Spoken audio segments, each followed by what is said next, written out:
pop in and really busy. Gotcha. Safe travels. Safe travels and a safe day to you too, brother. It's each and every one of you.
I got bills to pay, I got mouths to feed, and ain't nothing in this world for free.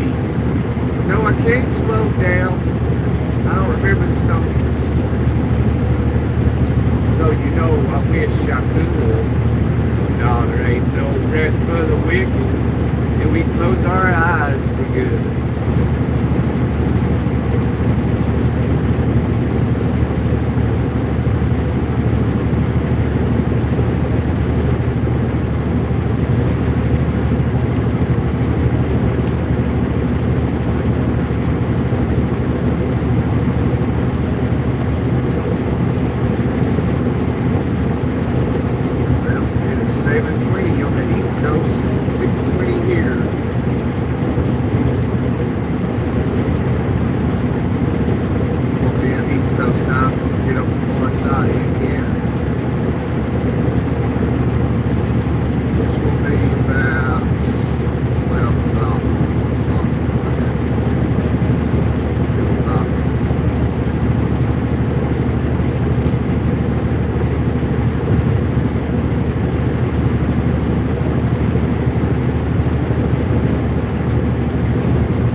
I guess you can tell who got the proper amount of rest last night and the ones that didn't.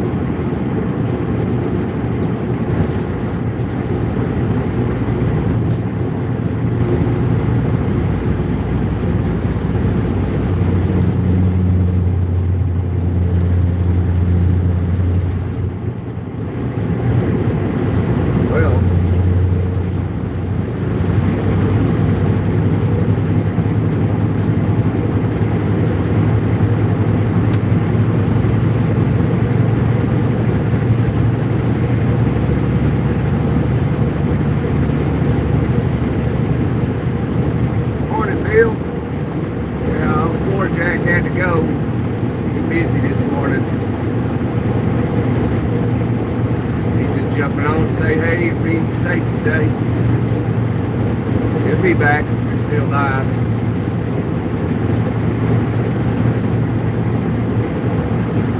So I hope y'all, every one of you got the proper amount of rest you needed. So I think I slept 9 hours. Where I had to get up so early, it just still wasn't enough. That's, you know, you mess up your circadian rhythm. Wake up during REM sleep. That's always bad.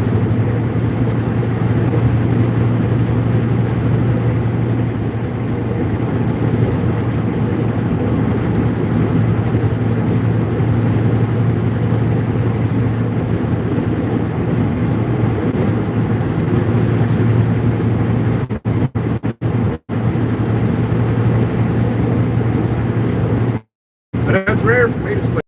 I need it somewhere right around 9 hours. It don't happen.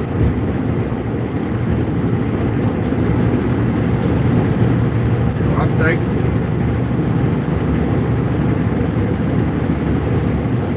Everything.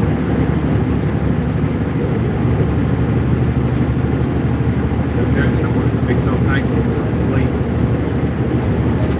I guess if you're a truck driver.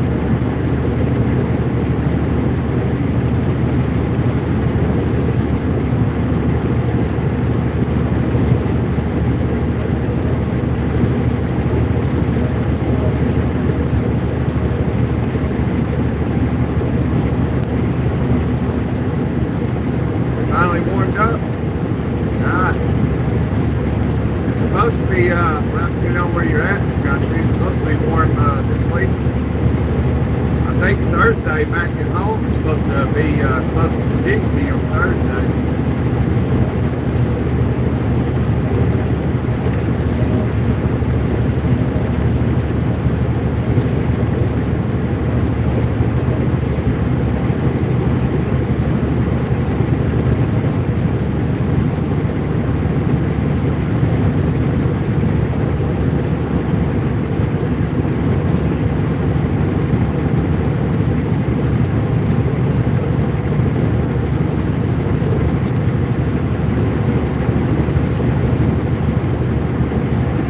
Still got January though. January, well, you never know. You just never know. Allegedly the coldest month of the year, or the most difficult month. So. I know. I remember last January, last year, well, this year.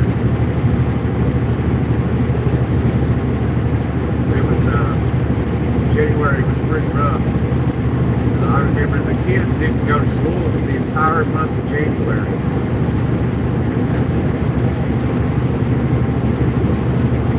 Beginning of this year.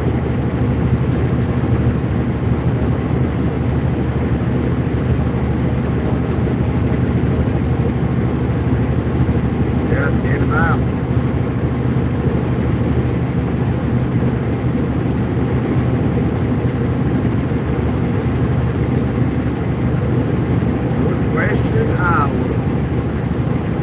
I saw there was a soldier, National Guard soldier, two of them, and an interpreter just got, you know, they got killed in Syria. And one of them was from Grimm's, Iowa. A 25-year-old, Grimm's, Iowa.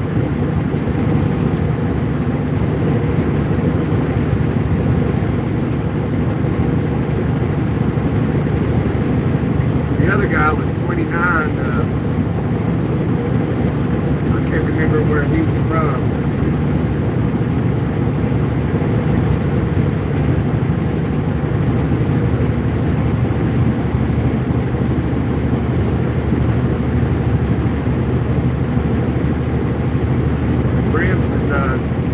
Just outside of Des Moines. I've been there many times.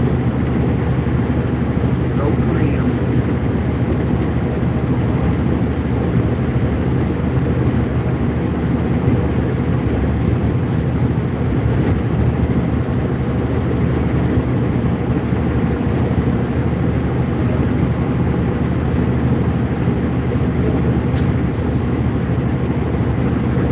Sunrise this morning out here in Missouri. Looks like it's going to be a beautiful day here in Missouri. It's probably cold. 33 degrees. Right around the freezing.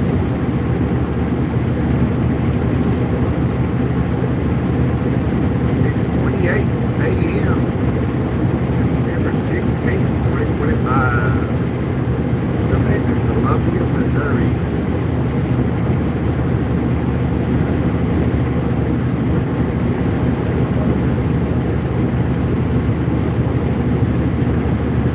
Misery. Oh wait, I think that guy, that's right, I think that guy was from Missouri. That 29-year-old that got killed in Syria.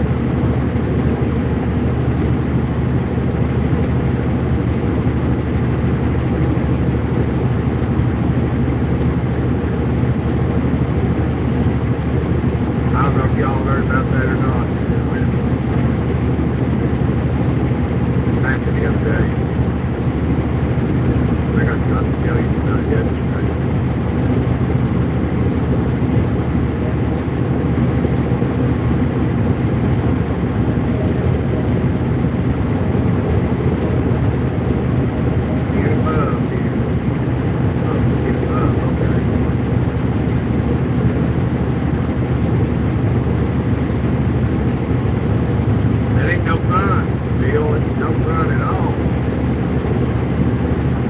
You got a greenhouse though, don't you?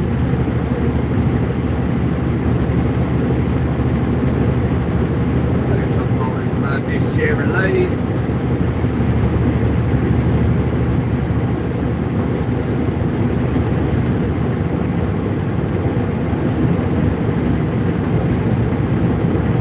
Okay, yeah. You do that, yeah. That's important. Hey, you know, when you get a chance, what do you pay for your insulin? How much does that cost you? Your insurance cover all of it, or you got a copay, or has the insulin? Because I remember a few years back that the insulin was like $800 or something, or at least that's what you heard. I can't verify that.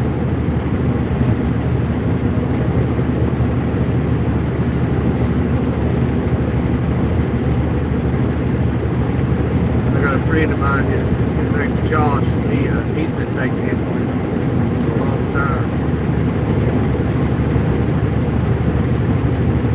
He's still kicking.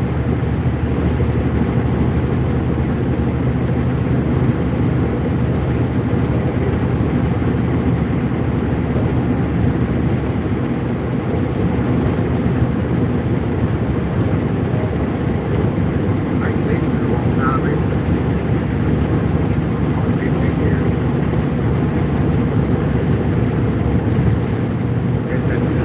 Up and left my home state years ago. I didn't tell nobody either, I just left. And I didn't go back for like 13 years.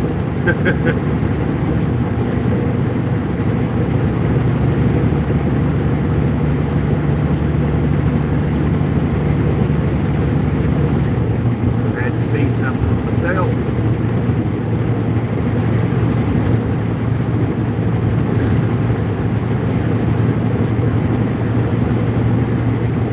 That's when I realized sometimes it ain't you. Sometimes it's the people you surround yourself with.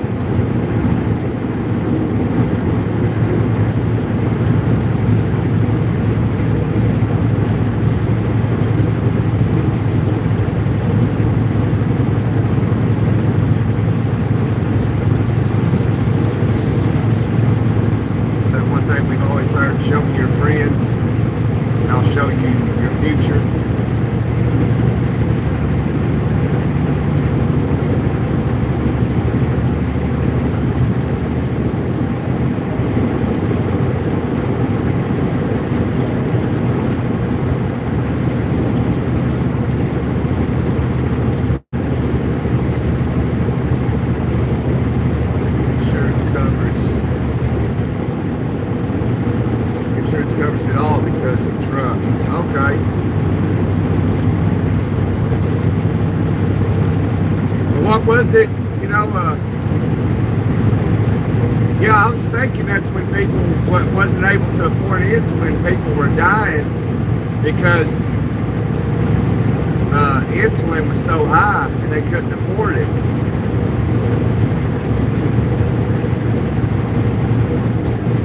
It's like $800 for one vial. That was, I think that was the first, second year of Biden being president. You started hearing about it. But I don't know. I don't have to take insulin, thank the Lord. So I don't know.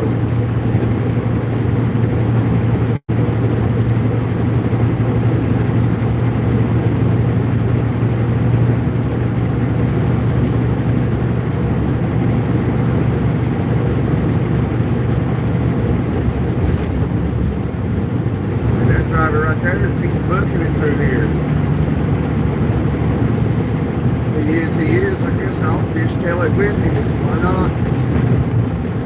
Take the front door, driver. Oh, I got the back door.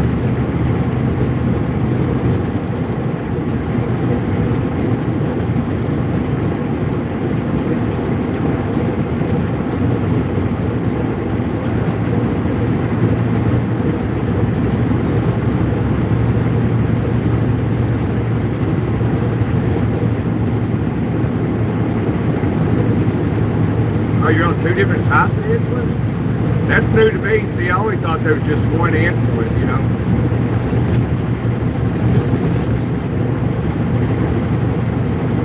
I didn't know there was different types of it. So I'm not real big in educating myself in the medical industry, you know. I mean, I've done a little bit of stuff, you know, like research, but nothing when it comes to diabetes and things like that.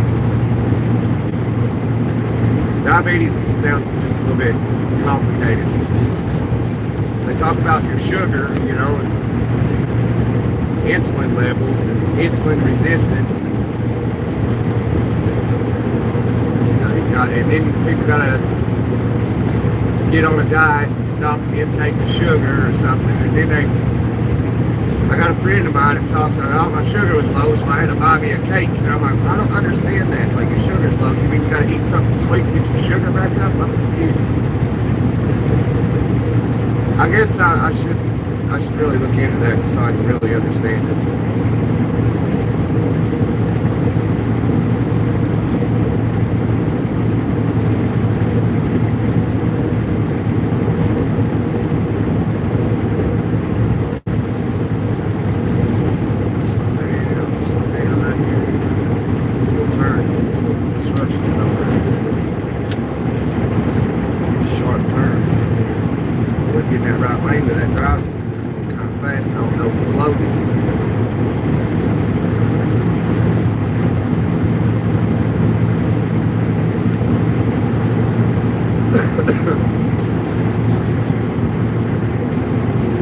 Glad I got my voice back.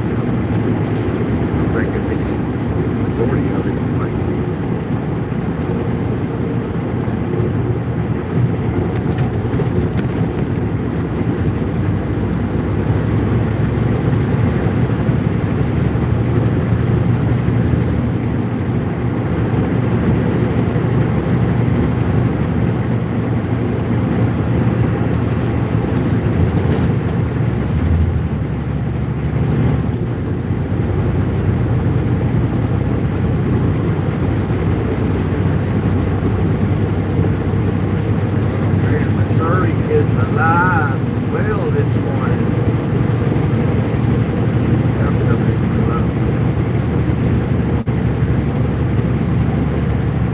Trivia question. We ain't done a little trivia in a while. Does anybody know the capital of Missouri? What is the capital of Missouri? You play trivia forever. Been a while, actually.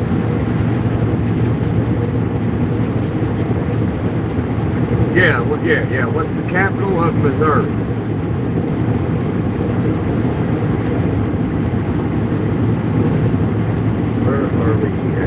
We are in Columbia, Missouri at the moment. Well, we're just coming out of Columbia now. We just went through it. You're on Interstate 70 headed east.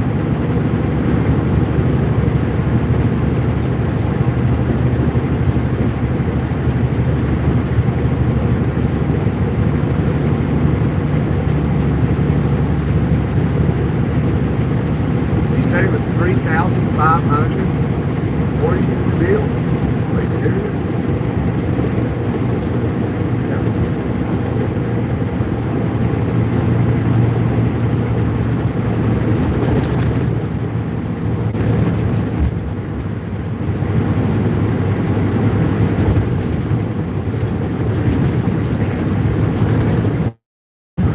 Terrible.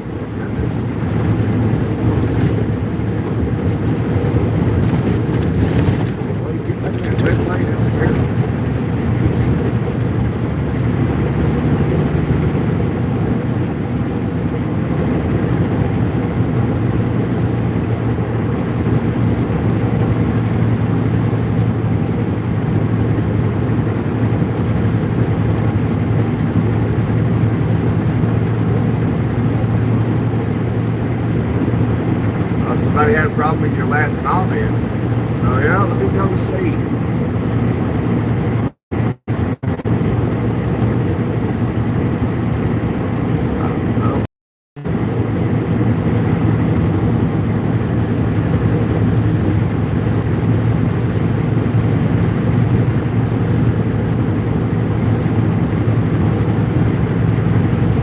Hey Danny.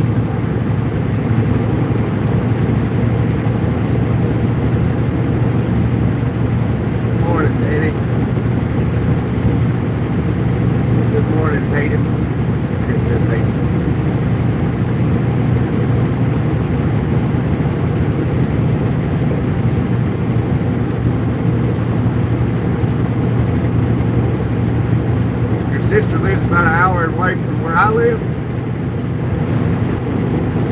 Really?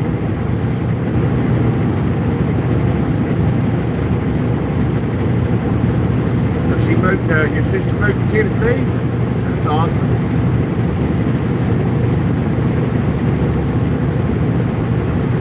I'm sure she'll love it. Besides insurance, car insurance, don't, you know, the only thing about living in Tennessee really is, you know, everything's a little bit high. It used to not be that way, I think, because a lot of outsiders moved in and caused prices to go higher. And then, you know, the Fed printed all that money. No sooner when Biden became president, they just fired up those print machines and just pumped money into the economy on a record level. And so that, you know, caused prices and everything to go up. Outsiders moving into your state causing prices to go up. Home prices go up. And so insurance, car insurance in Tennessee is worthless. It's just, you have it just to be legal. That's it. It don't cover shit.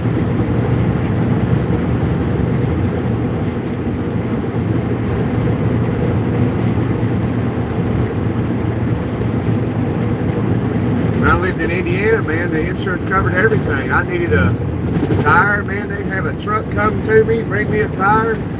I didn't pay nothing. Not a thing. I was like, hey man, what I owe you? He goes, nothing. You don't owe me nothing. I said, okay. I'm so used to having to do that myself, you know. But I told that guy, I was like, man, this is weird, just, you know, just watching or sitting in the car, you know.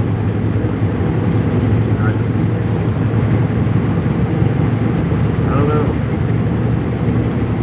It's hard for me to watch somebody work. I can't do that. I would suck at being a supervisor.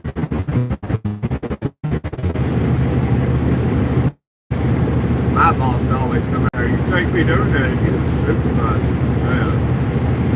I can't help it. I can't watch somebody work and just sit back and watch it.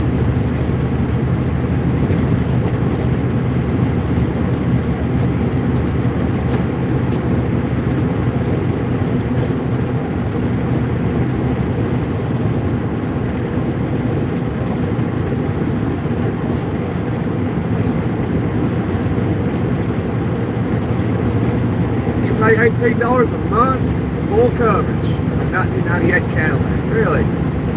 Or 1996 Cadillac. $18? But you have insurance. Well, you're in Iowa too, so that kind of makes sense. You know, Iowa's not that populated. You know, not many people's moving to Iowa. It's a very boring state. But it's relaxed and good people in Iowa. There's not so many people. That may be why. Plus, you don't live in Des Moines or Davenport, any big cities in it, which there are cities in Iowa really ain't that big. I mean, they got little towns out there, man. You can't meet somebody a bad person. And they love people coming in, you know, outsiders coming in. Like if you drive a truck and you got to go to Iowa and deliver something, they love it. They just, especially if you're from the South, they just want to hear you talk. Like, where are you from? You from Kentucky, Tennessee? Like, yeah, I'm from Tennessee. You're like, I can hear it. I didn't know you ever heard Southern accent before.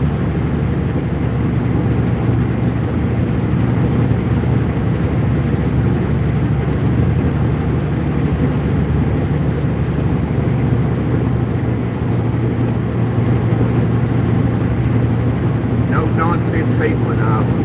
No nonsense.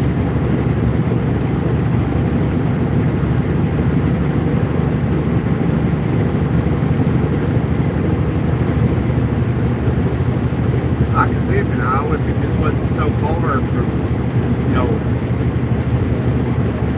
a day and a half trip to my home area of the country.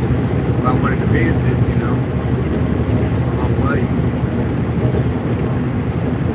Away from East Tennessee out to Iowa. Dodge City. Morning, Patrick. Morning. $18. Orange. Car's in really good condition. Man, I might have to move to Iowa now because the insurance is so cheap. Full coverage. Bill claims he pays $18 a month. But he's got a 1996 Cadillac. That does play a factor. And he lives in Iowa, and that plays a factor too. And your age plays a factor. And your record plays a factor. That's wild, man. I need to do it. You know what I pay, guys? I'll tell you what I pay. I have full coverage on one vehicle, and I have liability on that Cobalt that hitchhiker gave me that day. If any of y'all was subscribers then and remember that, I picked that hitchhiker up and he gave me that Cobalt. Well, I got liability on it, and I pay, I want to say it's just over $200 a month for full coverage and liability on the Cobalt. 200 bucks. I think it's a little over, like 213, 208, 208, something like that. I have to look again, let you know.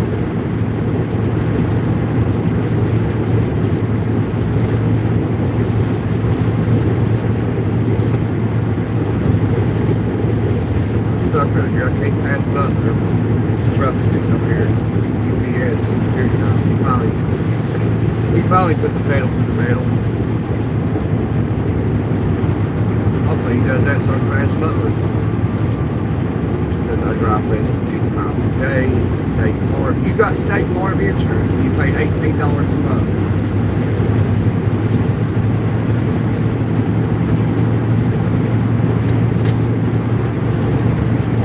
That's crazy.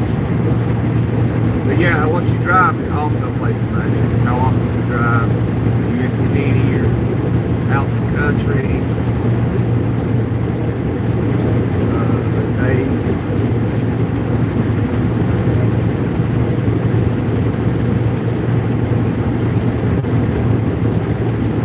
Oh, they dropped your house insurance because it's 139 years old. Okay, see, they obviously see your house as a liability since it's so old.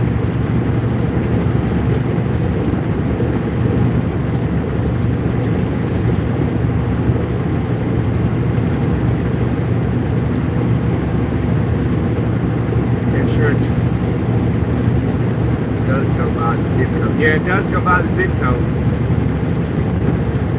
Ohio DOT is watching.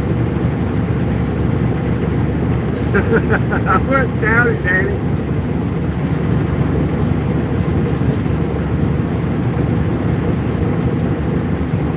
Ohio DOT is pretty cool, though.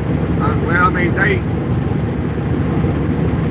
I mean, they mean business. Don't get me wrong; they do mean business in Ohio, but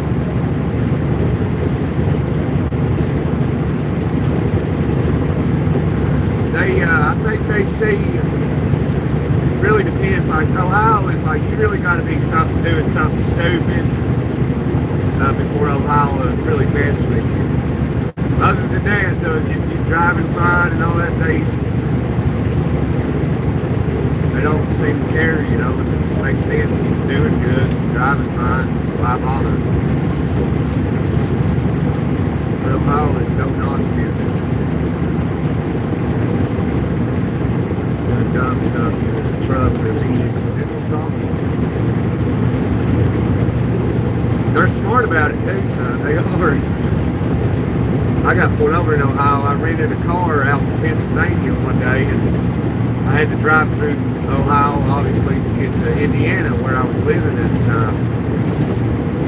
And so it was early, like at nighttime. It was in the middle of the night. I drove all night long. Me and a colleague of mine, and I can't remember where it was at in Ohio, but somewhere way out in Ohio, probably about the middle ways in Ohio somewhere, I saw a state trooper coming down a little hill on the interstate, and I was obviously coming towards him. Well, I looked in my mirror, and I saw him get the little median section right there, and he come on my side of the interstate, and he pulled me over. I saw him coming. I knew he was because I was speeding. I think I was doing 10 over. I was doing 80 and a 70. So he pulls me over. He kind of asked what we're doing. I told him, our vehicle broke down, so we got in a rental car and we're driving home. So anyway, everything went good. He's like, well, just slow it down. So he let me go, but I get about 5 miles on up the road. I had a feeling about this. And then there was about 6 of them around this one little area as I passed them doing 70. Because it was a good spot for them to be at. Because if I was speeding, they would have got me again, and then they would have wrote me a ticket. But I was doing the speed limit because I had a feeling they were going to do that. Then after I passed them, they all pulled out. Everybody went their separate ways.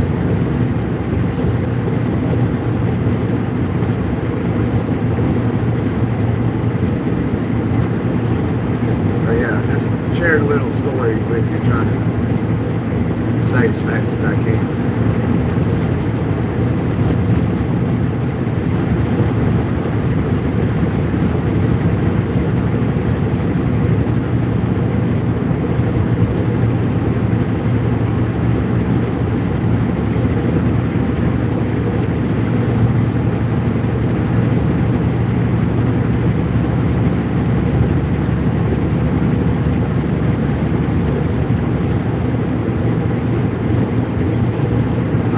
Have a clean driving record. Oh yeah.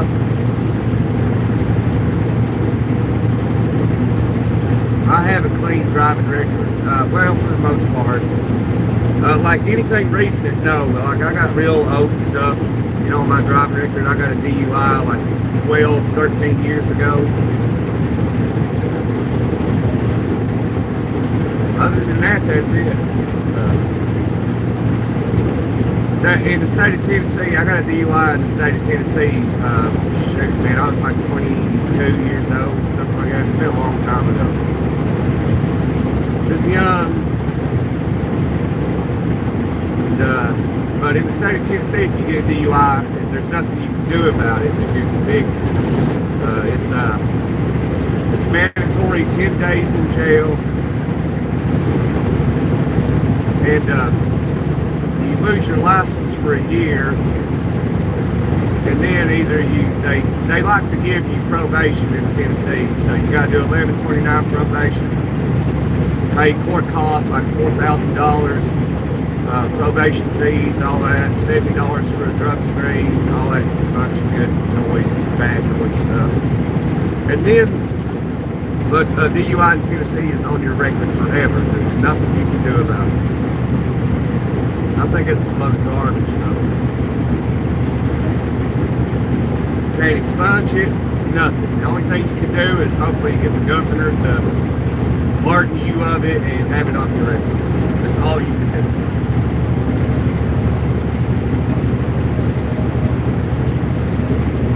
Don't get a DUI in the state of Tennessee. Plus, DUIs, it's very serious stuff, you know.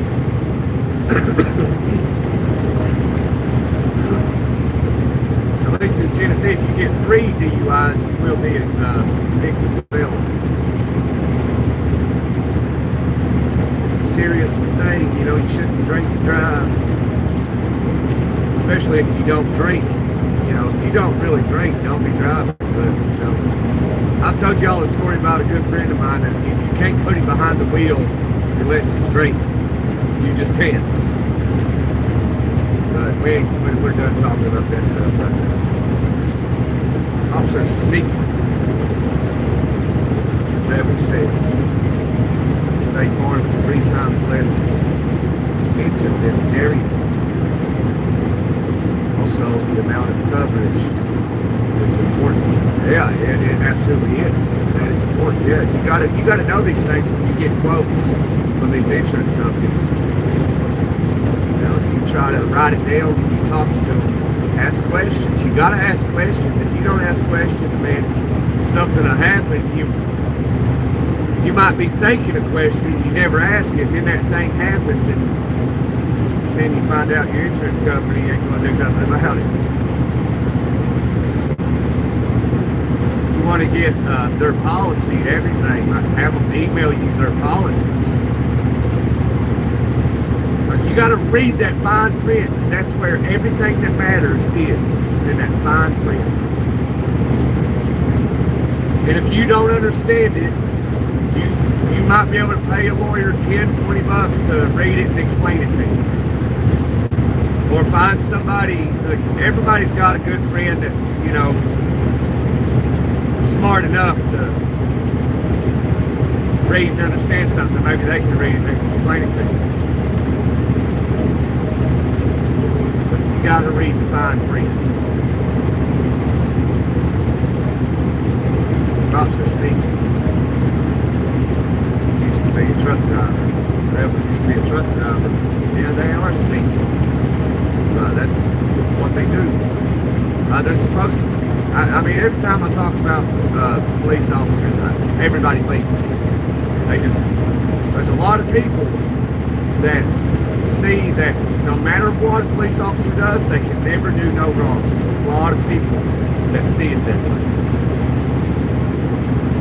More than I ever realized, really. So we don't like to talk about public servants. But it's true, man. We don't like to hear the truth. They'd rather hear a white lie. A pretty white lie.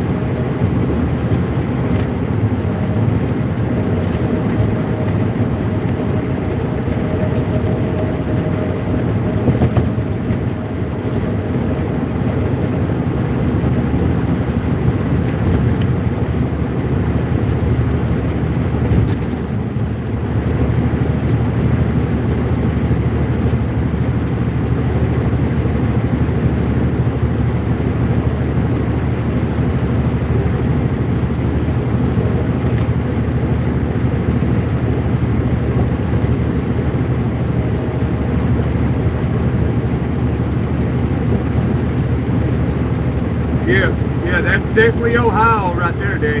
That is absolutely Ohio. They always do that in Ohio. I'm fully aware of what they do in Ohio. They set up things like that. It's just what they do. There'll be construction somewhere and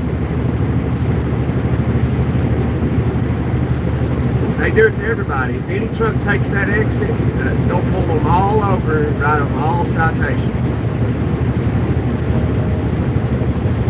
I hear about that in Ohio all the time, especially up in Upper Sandusky and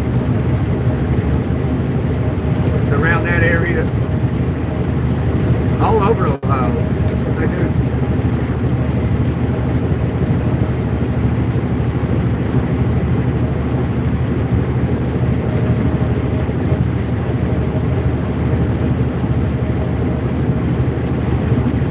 Yeah, they set up these traps and they just write citations. That's what they do. It's targeting, but you know, that's actually illegal. You're not allowed to target, but they do. There's nothing to do about it. That's why they continuously do it.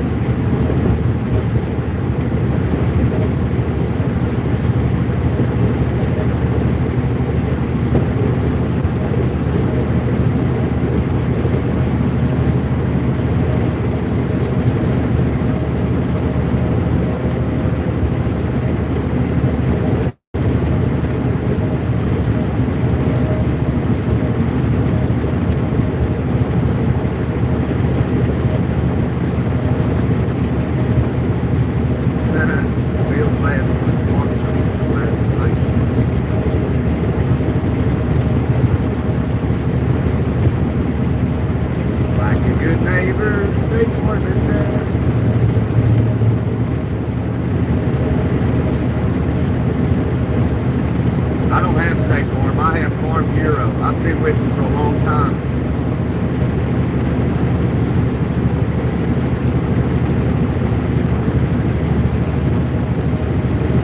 I had one of my good friends had State Farm in Indiana, and he paid a reasonable price and all this. Because I was going to go to State Farm, I was thinking about it. He told me that just, you know, suddenly they just upped his payment after like a year. They just increased the payments. And I called them about that. And they really didn't have an answer for it, but they just beat around the bush about it.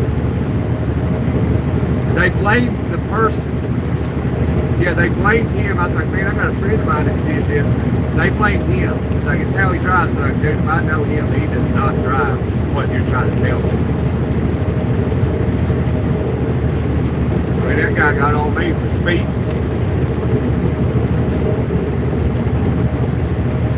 I mean, just doing 5 over. Hey, go, guys, slow it down, bro.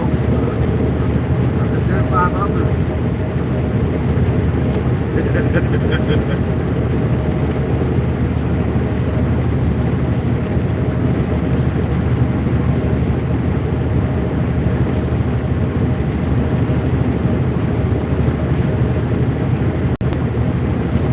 Truck in the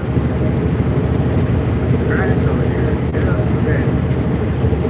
Ready to blew his spear. But oh man, this trailer's open. We ought to go over there and see what we can find. Okay. I don't know if you can see it, it's still dark here. Yeah, he must have blew a steer tire.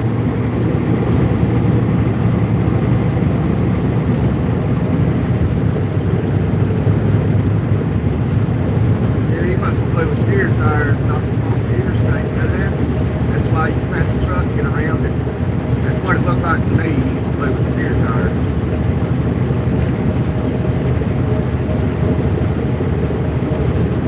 That's why when you pass the truck, y'all always make sure that trucker's maintaining his lane. You know, if he's empty, the wind will make him sway a little bit, like it's doing to me. I'm empty.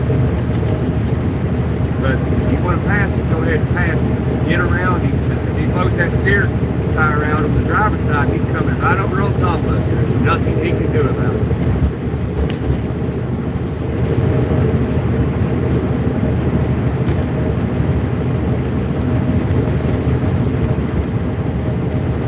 But y'all know from that steer tire blew out on me. Got a video of it. You can check it out. I was in the right lane and it drug me across the interstate.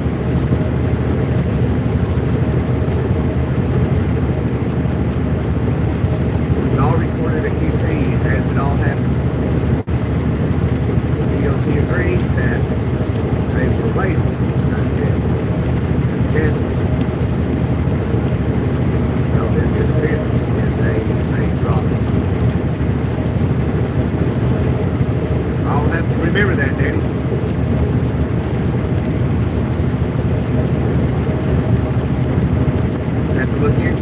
I study law as a hobby.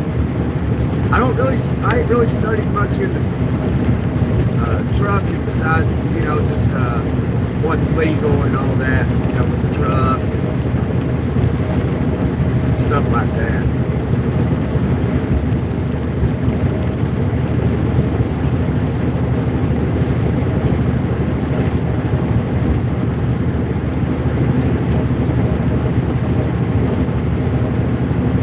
A lot of people think they can, there's only two things they can plead in court: is not guilty or guilty.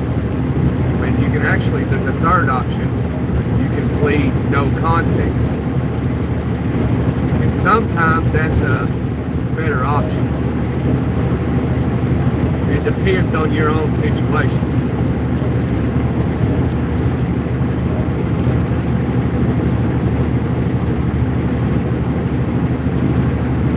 One day we can get into that in a little bit more in depth another day.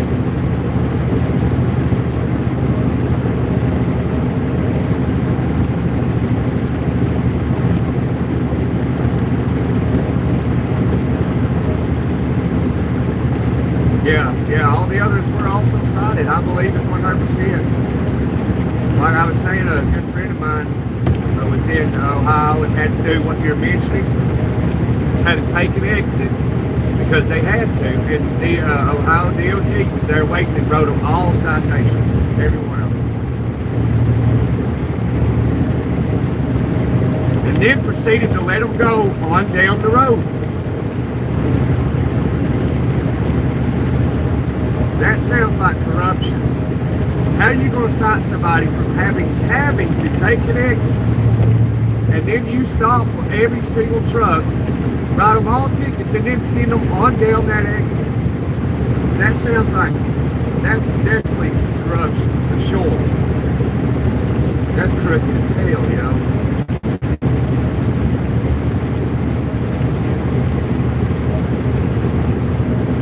But nobody, fights in court no more. They don't, they just surrender. That's what they do.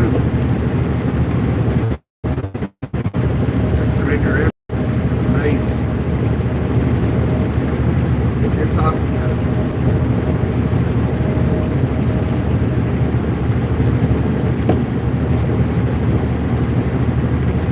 also Kennedy plea. Okay, Danny, that's a good one to me. I need to read on that.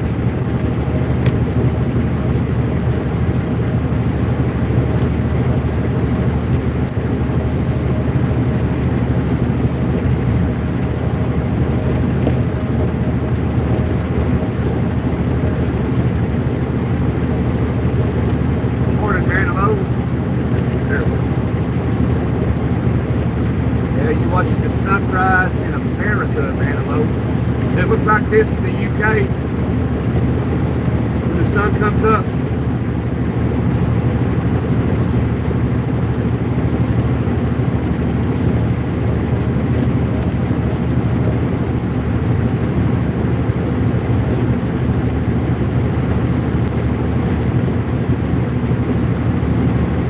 That is correct, Danny. Danny, I like what he knows. You know what you're talking about, I can tell.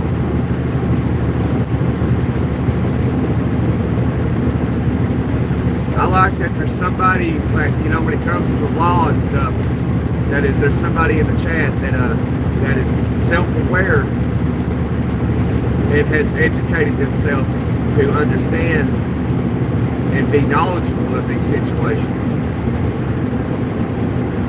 It's nice to see that there's people out there that do that. You don't find people like that often.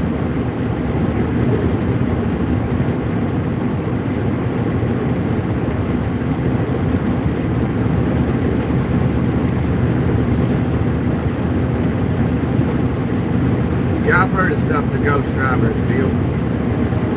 Yeah, they always got escorts, military escorts and stuff like that.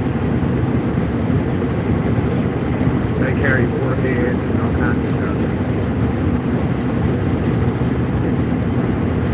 I was somewhere in Ohio and seen a truck hauling something, man. He had he had a military escorting him across. He had to stop where I was at, and I had this is back before I was driving a truck, me and a colleague stopped at this place.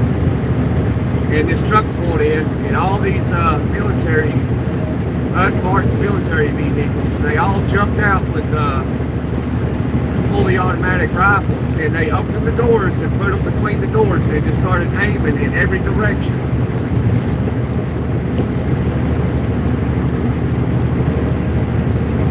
In a defensive posture. They just protected whatever that driver had. I don't know what it was. Didn't really care.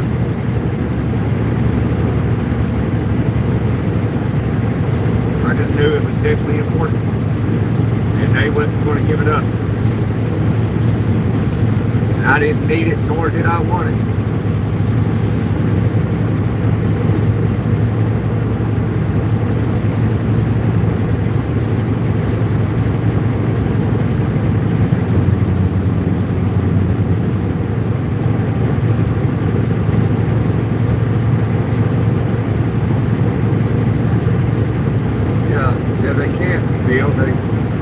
They generally have government escorts.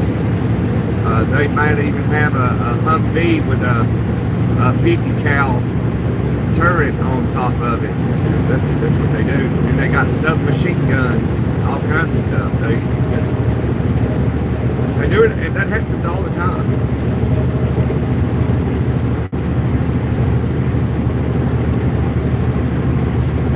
They're armed to the teeth. Wouldn't know what sunrise is. Actually, don't get out my coffin that early.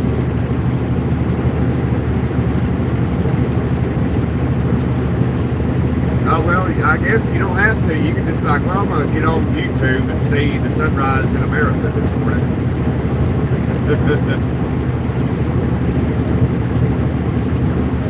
It's amazing the times we live in. We came a long way, really, with technology in such a short time span.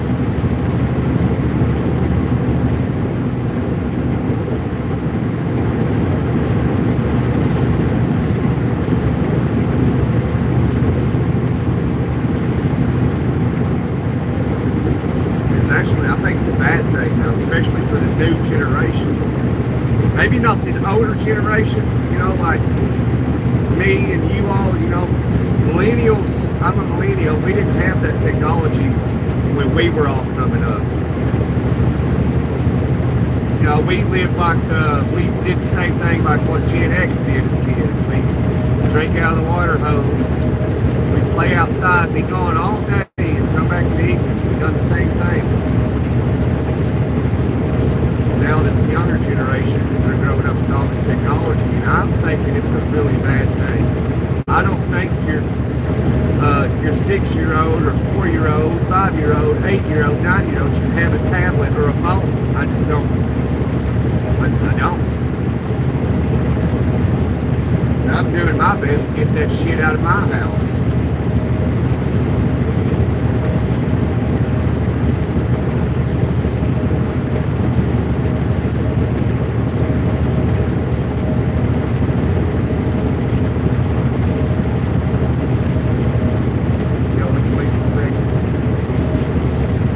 All those, I don't know if you can say that word on YouTube. I don't think you can. I hear a lot of people beating around the bush with it.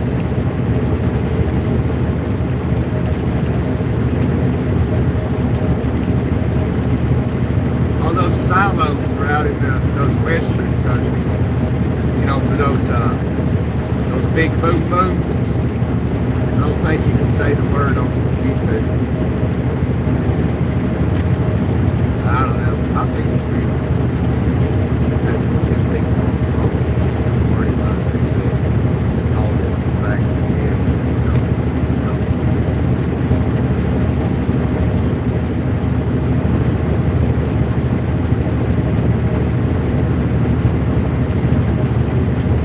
Hard time, yeah.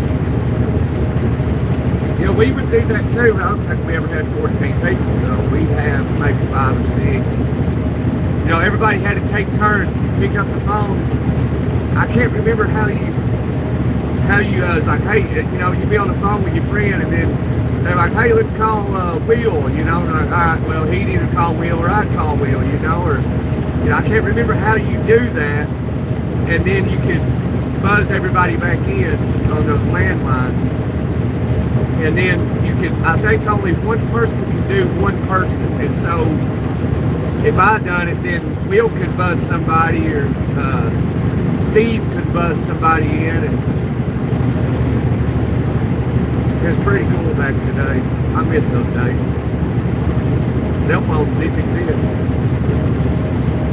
And then when they first came out, they sucked. Sometimes somebody would get one, it was like those Nokias, and some were real small.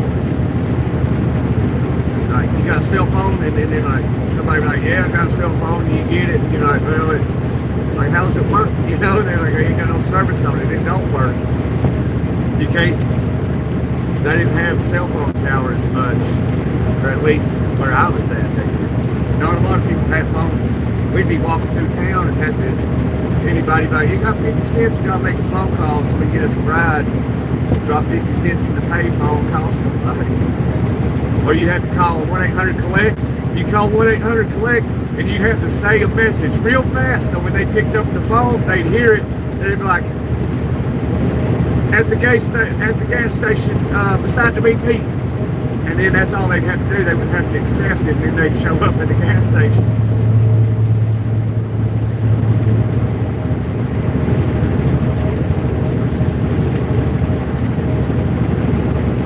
Australia doesn't allow anyone under 16 to have social media. I agree with that. I really do.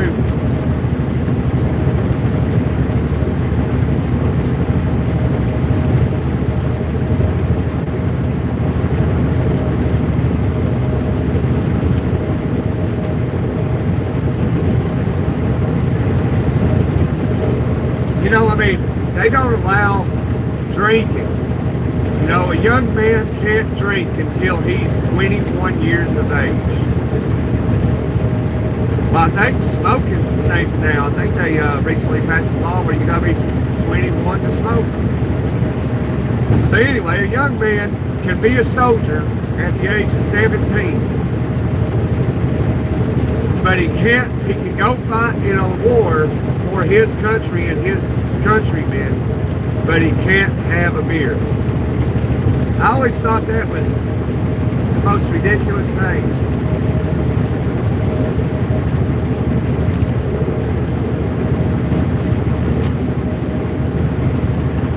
You can go fight a war, but you can't drink a beer.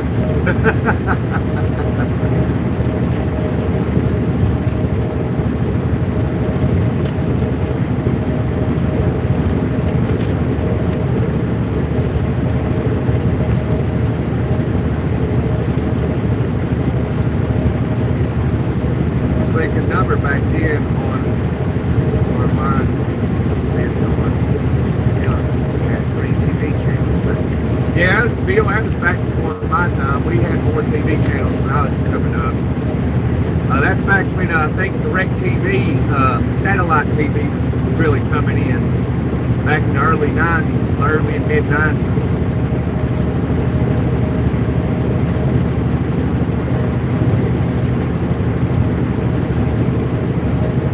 And I remember a little bit later, back in the late 90s, early 2000s, those burnt cards where you take a card, I can't remember how much they cost, like 50 bucks. You take a card, you can put it into your satellite box, and you can have free TV until like it was a burnt card. You'd have free TV until like they zapped it or something. Sometimes you get it, you put it in, and like hour or 2 later, it'd be done. It'd be over. Well, whoever made that card. No satellite dishes.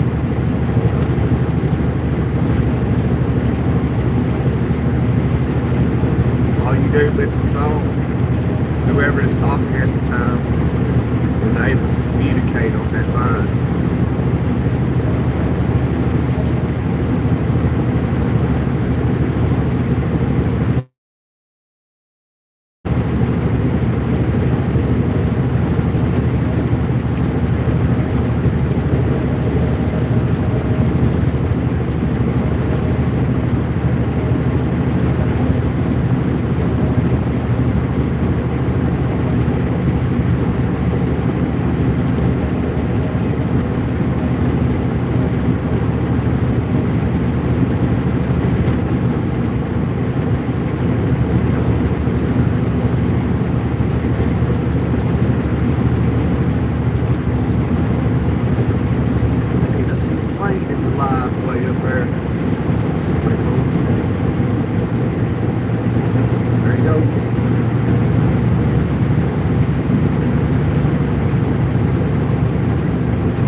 guilty of that myself.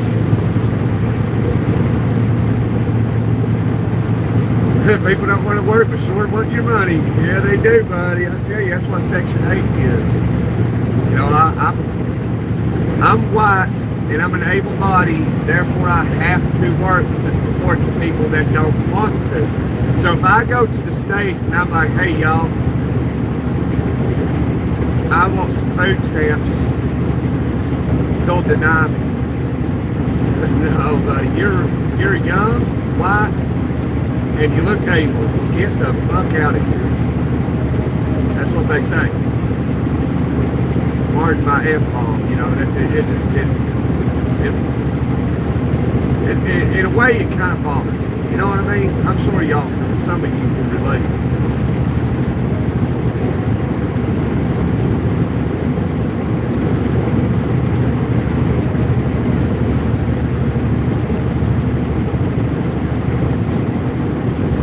So, I mean,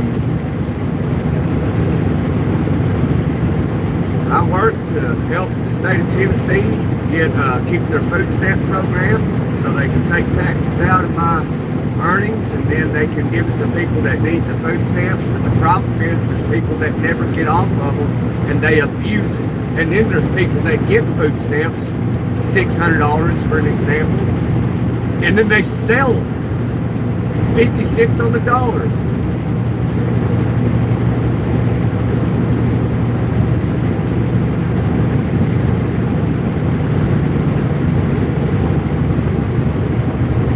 But I mean, if you get food stamps, you'll sell them. I'll buy them, son. Don't get me wrong. I'll take them. I'll sell them. You know, if you're just a single person, you got food stamps because you ain't got a job and you ain't got kids. If you want to sell them, son, I'll buy them. However many you want to sell.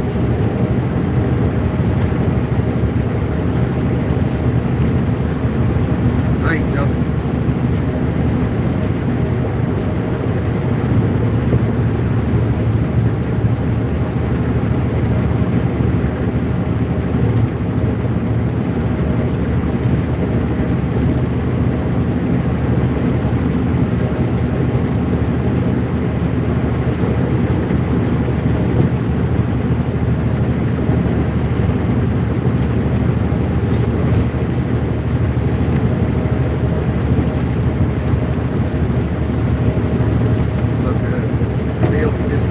Steel works and never took food stamps. That's good. I mean, that's something to, I guess, have a sense of pride in. It's the sense, you know, nothing major. Because I mean, there are some people out there that just hit a rough spot, you know, and they need, and then they go and apply for food stamps and they get it, but then they do their best to get out of that situation and then they get off of it. That's what it's for. It's for short term, not year after year, month after month. I've been on food stamps 15 years. You know, what?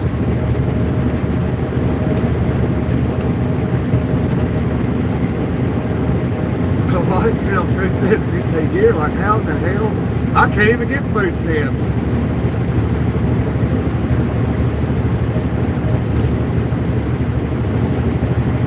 I'm saying state, but you know, maybe if I lived in California, they might give me food stamps.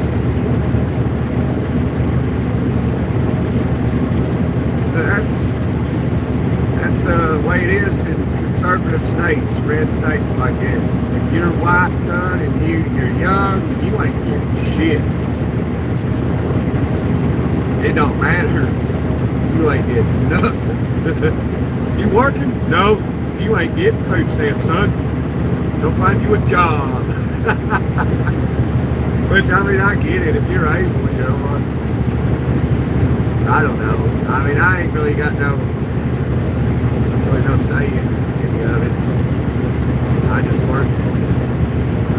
Y'all do. People that don't work rely on me. They depend on me. I pay those taxes so I can pay for free housing where somebody only pays $10 a month in rent and they get $600 a month in food stamps. But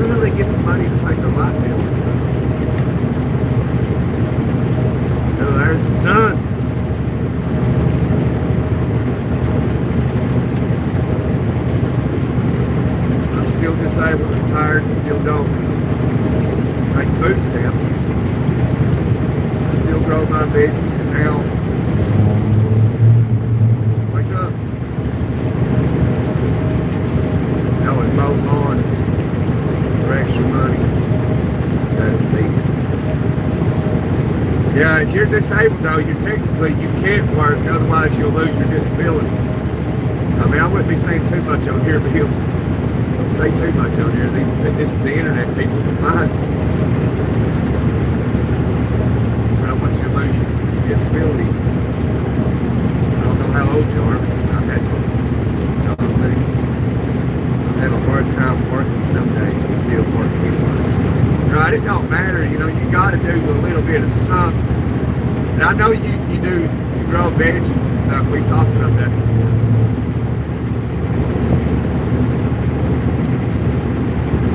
Because Danny left. Where'd Danny go?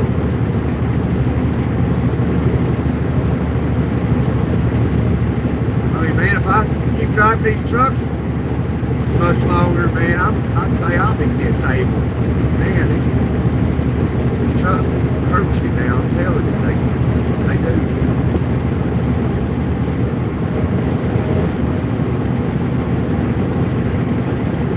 I think it's just where you're so confined. You don't get to stretch your body out like it needs to be, so it's always stiff.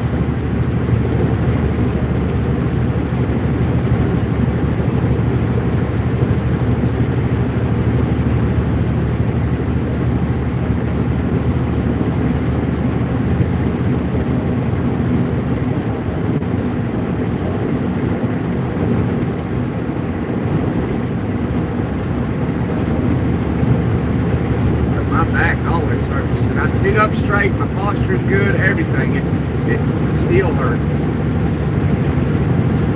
It's these trucks, man. These trucks are hard on me.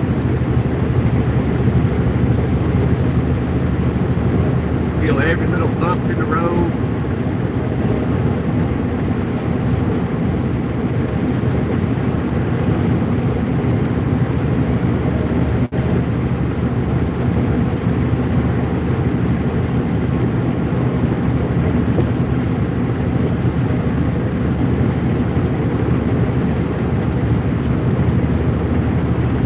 God minds.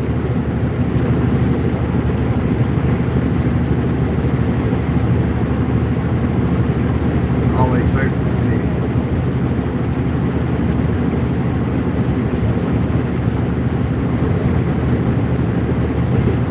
About how I feel all the time, hurting. Well, at least hurting. I'm always hurting.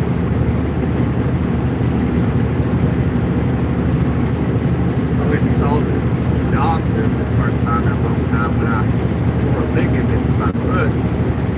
I went and see the doctor about it, and I was like, you know, I told him, I was like, you know, people telling me sometimes, like, you know, it's just, you know, you're getting old or something. And I told him, I said, I kind of refuse to believe that. I feel good a lot of times, you know, I do hurt. And he's like, yeah, but you are getting old. And I was like, man,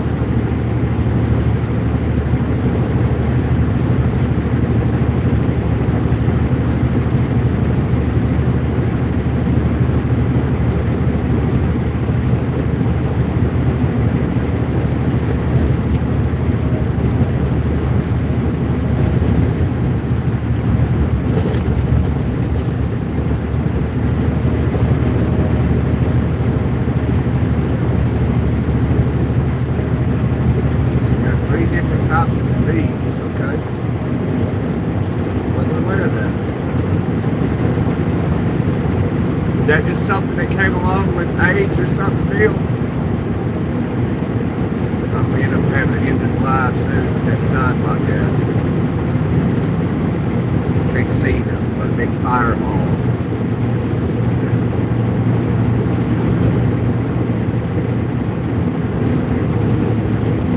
Get the right lane, no trucks in the left lane. I do want to pass that guy right there because that's ridiculous.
gonna be, be alright.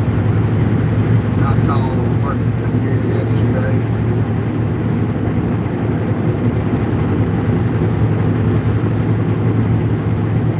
One thing, you don't want to be the truck driver that hits that concrete barrier first thing in the morning. They got it like this all across Missouri, just about.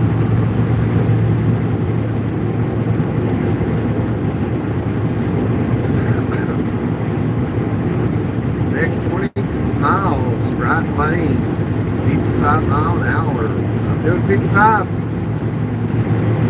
I'm a law-abiding truck driving citizen. This is all federal. Breaking any federal laws.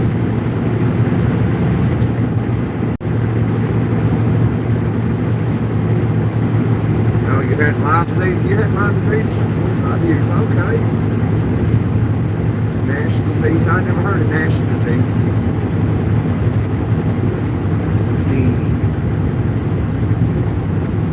Erotic. If I'm saying that properly.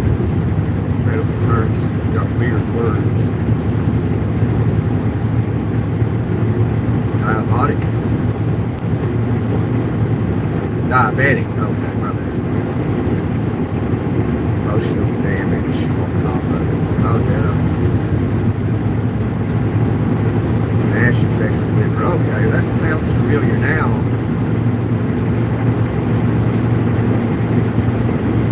Is that caused from heavy drinking or something? Did you used to drink a lot, or is that just something that just occurred? Because Tex, he has to do dialysis every few days, like 3 times a week. I think he's got cirrhosis of the liver. Drinking. Must have been drinking a lot, because I drank a lot. I ain't lying, I didn't drink, boy.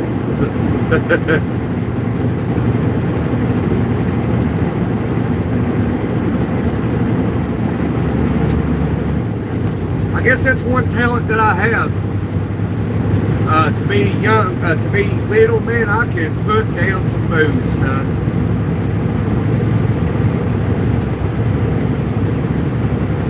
I like when I meet dudes, you know, some especially older dudes, and they'll see me, and they're like, and everybody's gonna be doing some drinking. They'll see me thinking, I can see it in their face. I guess the guy right here, he's gonna get wasted on 6 beers. You know, I drink 27 of them. Still walking.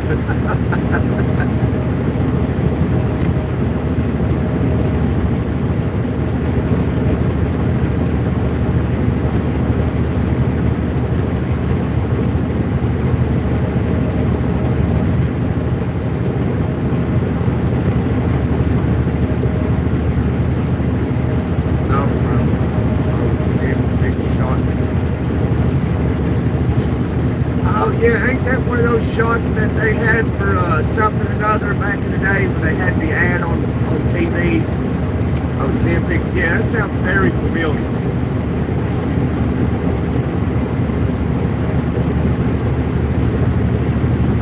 I saw an ad, or heard an ad playing on somebody's phone the other day. I can't remember what it was, and it said like side effects like were very extreme. Like it went from like everything, and even death was in there. And I was like, man, is that why? Like, how in the hell are they like approving this stuff? Or like, you know, they do this test on them, studies where somebody's like, here, you're going to take this drug here, we'll pay you a lot of money if you live, and then people die, man. It's like, oh.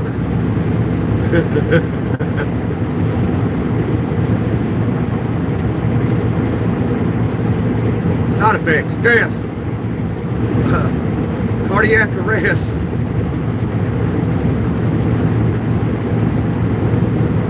syphilis.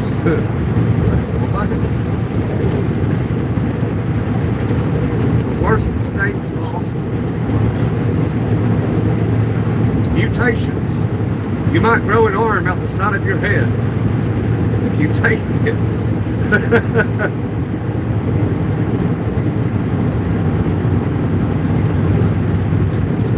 hard to see that sun right in the windshield like that.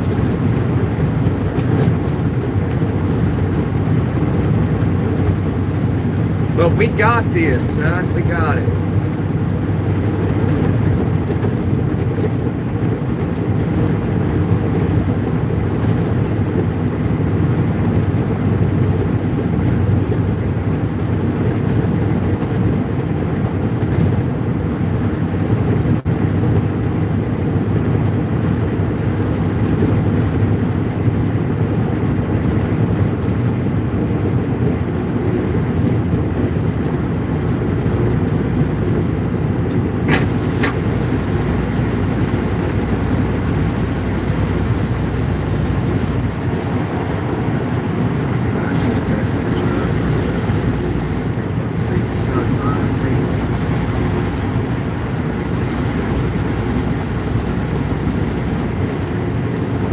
Oh yeah, okay. I thought I recognized that name. I did. It's like, man, I could have swore I seen them advertising that on TV.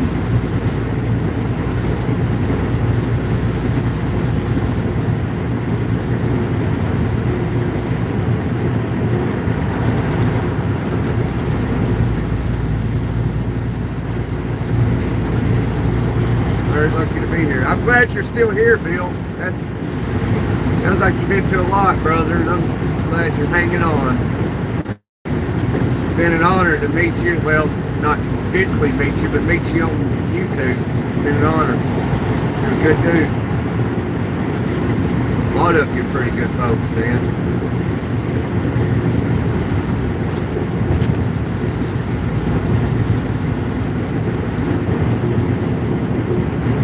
But I mean, people get PTSD, even, service, not even service people get PTSD, I think the majority of people have trauma, their own trauma.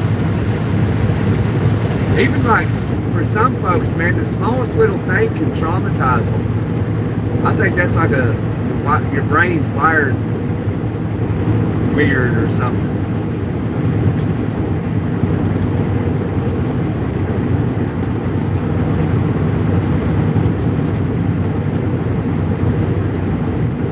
Like I call them PDF files, like PDF files, like what makes them do what they do?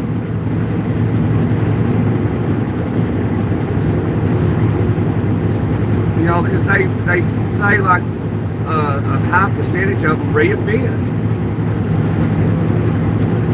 So is that because like their brain is just wired totally messed up or something?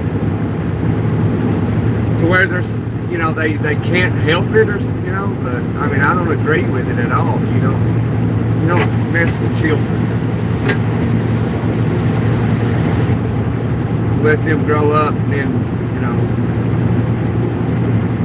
you don't target children at all. There's something wrong with you. Obviously wrong.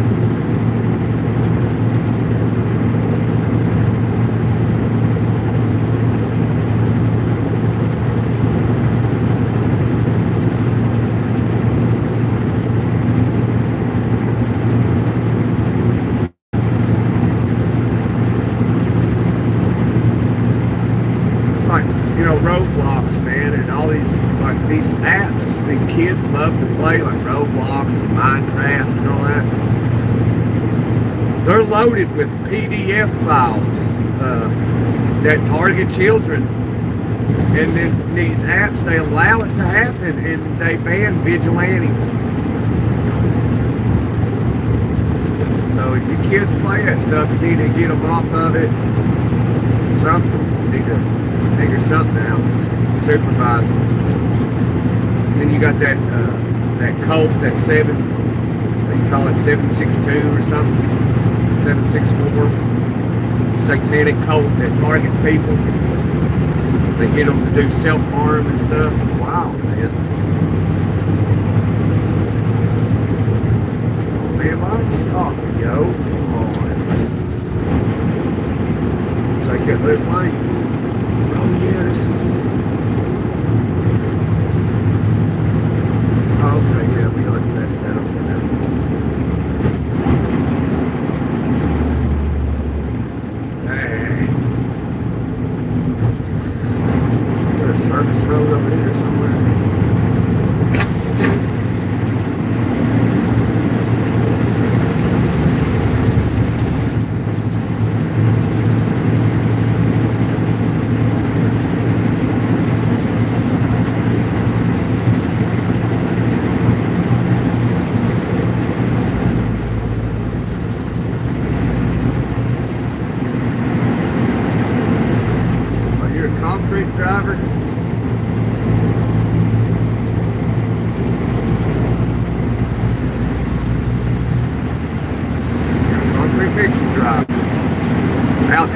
Daytona.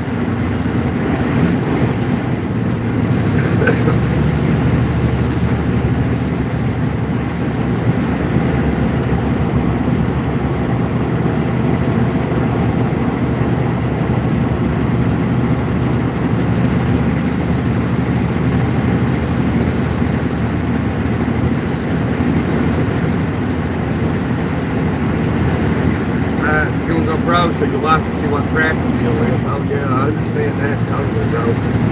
Totally.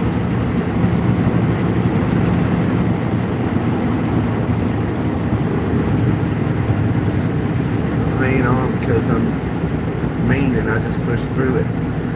I'm not a quitter. That's right, Bill. We ain't quitters over here on this channel, bro. Yes, wired different. I was taught to never look back, but remember what happened. Pushing through the pain. Yeah, that's hard to do, man. It's hard. But you can train your mind to be a certain way, and you can change your mind too. It takes effort, you know.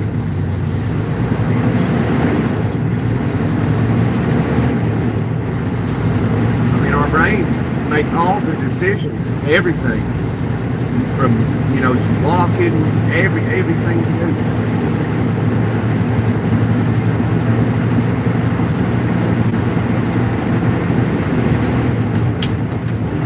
And sugar damages the brain. If you damage the brain,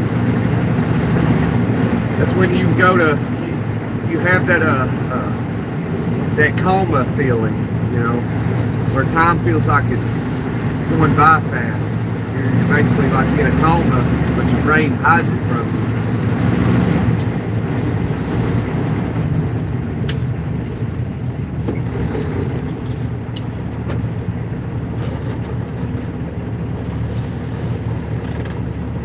Like my pain level right now is an 8. Wow.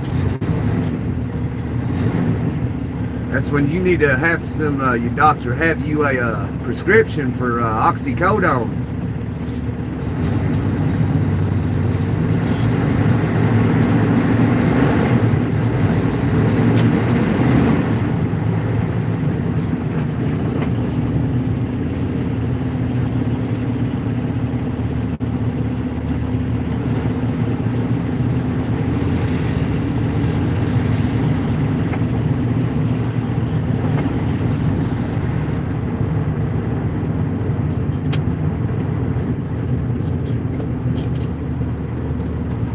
Need those perks for that level 8.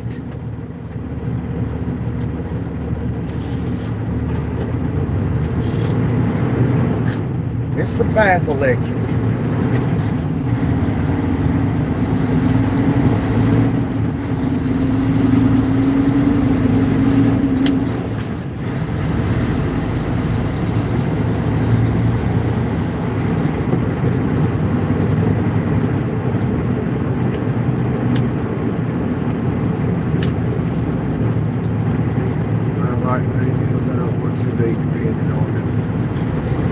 Yeah, I mean, when it comes to stuff like that, I think it varies from person to person.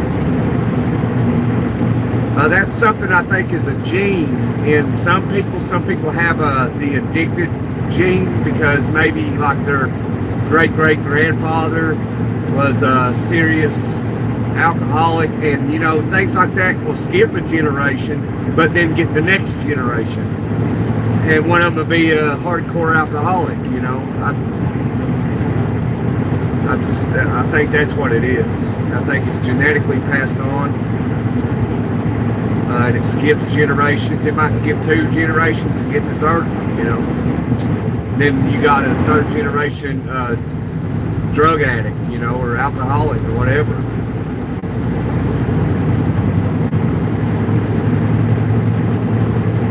But, you know, I also, the older I get, the more I'm starting to believe that your life is a contract.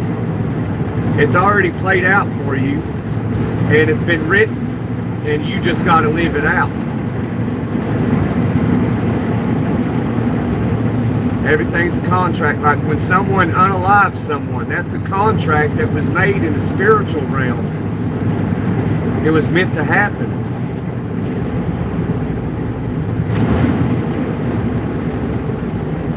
That's what I think. I could be dead wrong. I have no idea, but that's what it seems like.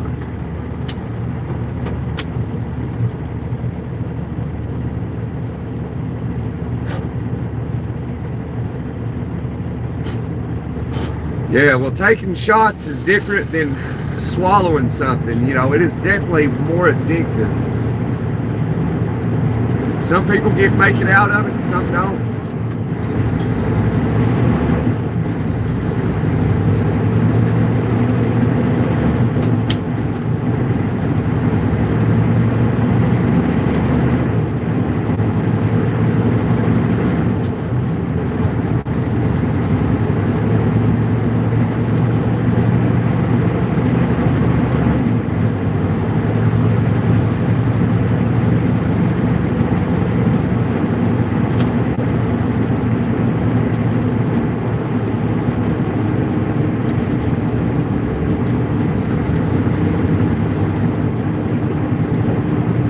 Inside or the outside?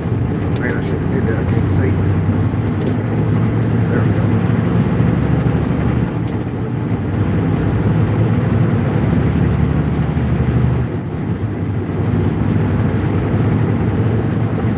American flag flying over there this morning. It's not. It's 8 o'clock.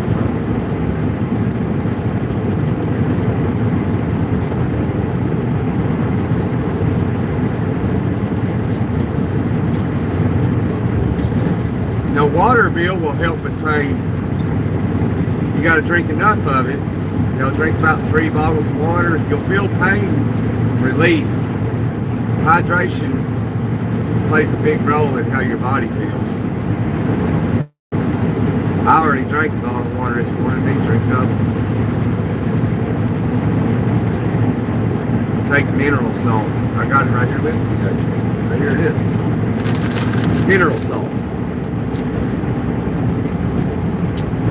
Try to take it every day. Sometimes I forget, or sometimes I leave it at the house, you know.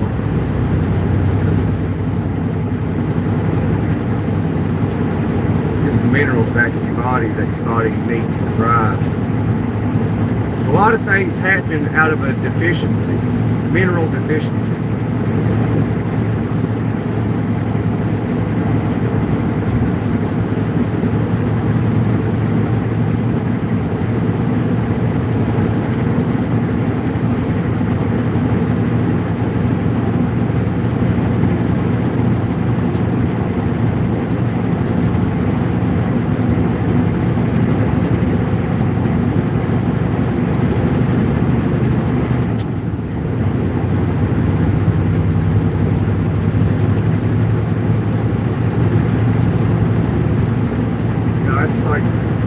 Reason of death is mainly caused by mineral deficiency.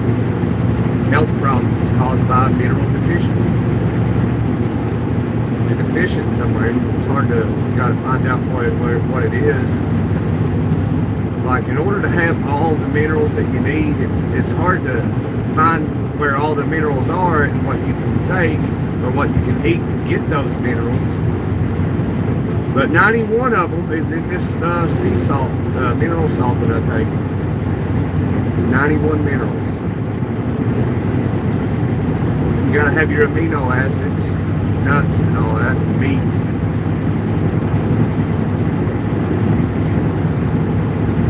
Try to stay away from sugar because sugar is, that's how cancer forms. Cancer can't form without sugar.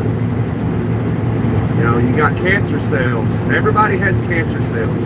Some people develop cancer and some don't.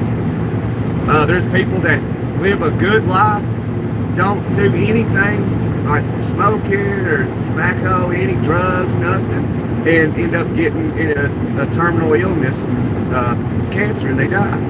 It's amazing. So what really causes cancer?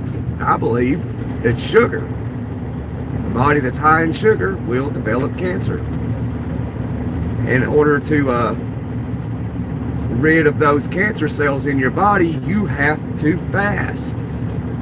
Do a water fast.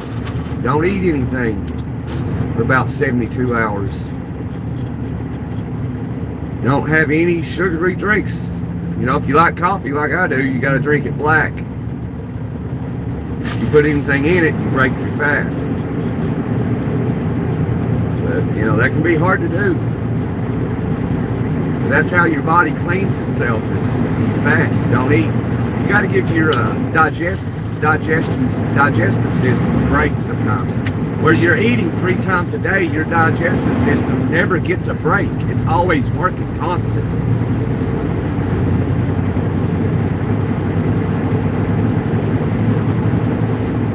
Hey, first generation farmer.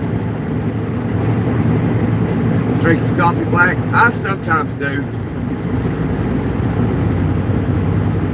But I don't put sugar in it, I use honey. Real, raw honey.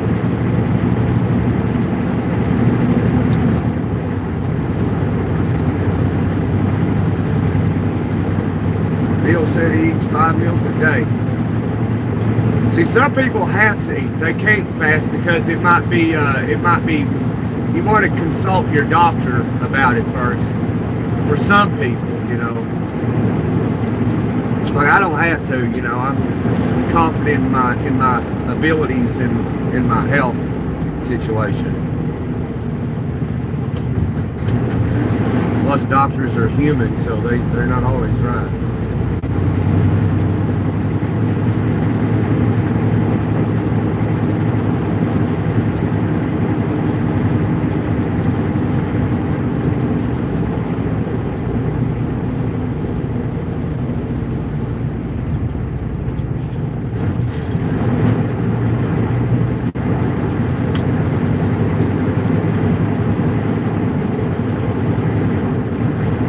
Says he eats 2 times a day max.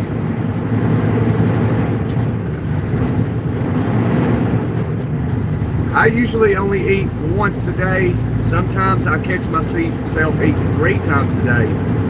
It's like some days I can't get full, you know. It's like, man. Then I'll look and I'm like, no, I've ate 3 times today. I'm not eating no more. And then a lot of times I just only eat 1 time a day, and I try not to eat some days, or I won't eat some days. Because some days I'm just not feeling the food, especially out here on the road. I'm like, I know I'll be hungry and I know I can eat, but I'll be like, oh, there, like for example, there's Hardee's. I'm thinking, no. So I'll just basically starve myself on purpose.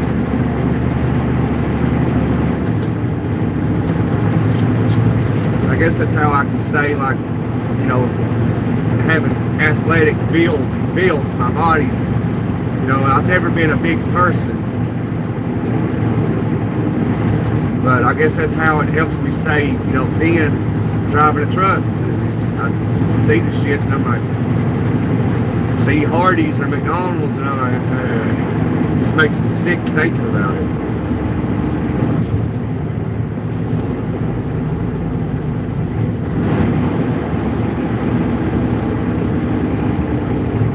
All that stuff is poison. It's literally poison. And how they're allowed to feed it to us, I don't know.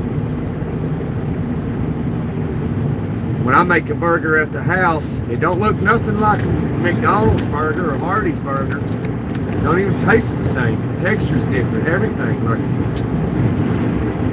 I don't get it.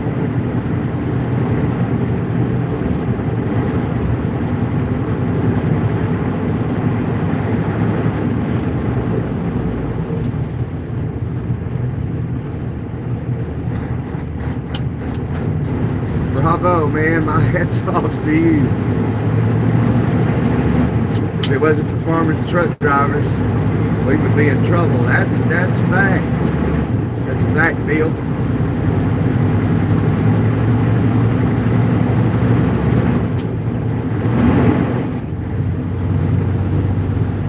Oh, missed the gear right there. Come on, climb, baby, climb. There you go.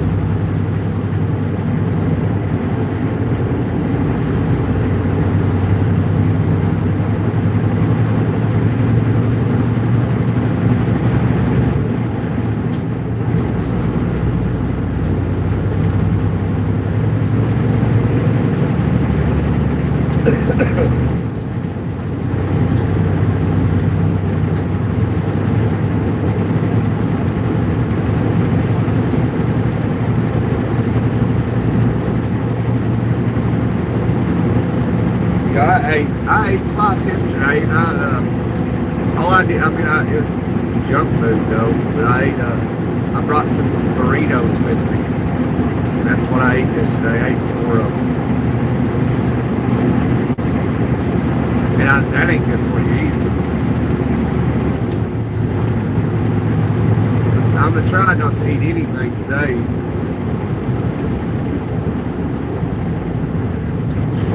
Or at least only eat once.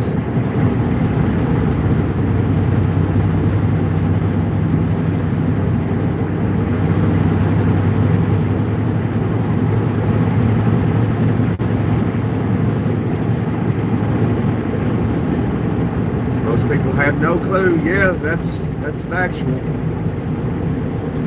Farmers need truckers and truckers need farmers. We all work together. Absolutely right. We have to. It's not just a one-man army or one-man team. You know, we're all part of it. We all play a crucial role in it. Some play a more crucial role, like the farmer, and then the trucker. You know,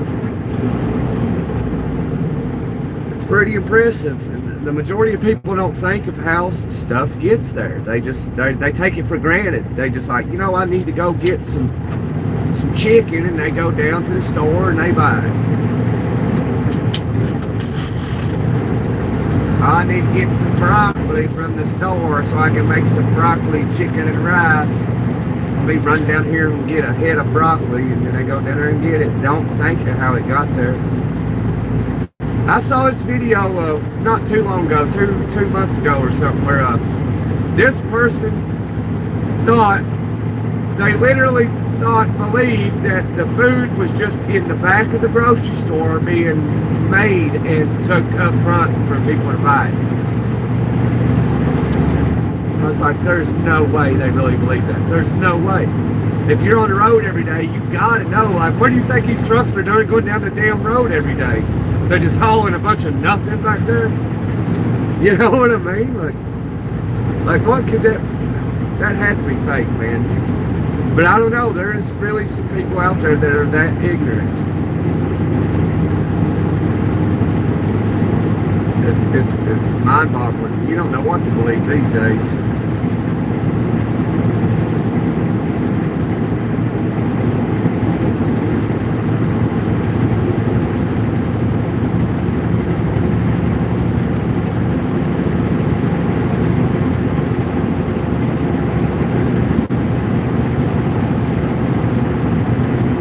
Yeah, that's all they got to do.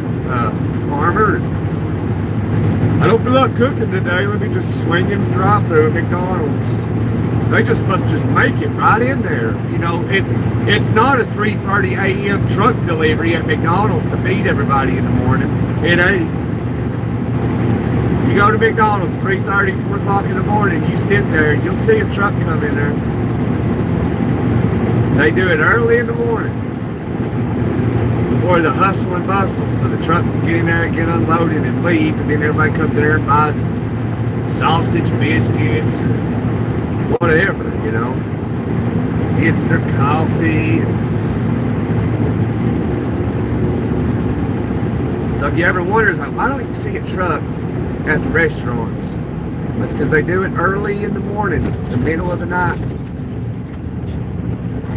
They deliver their chicken nuggets and their beef patties. I wouldn't call it a beef patty.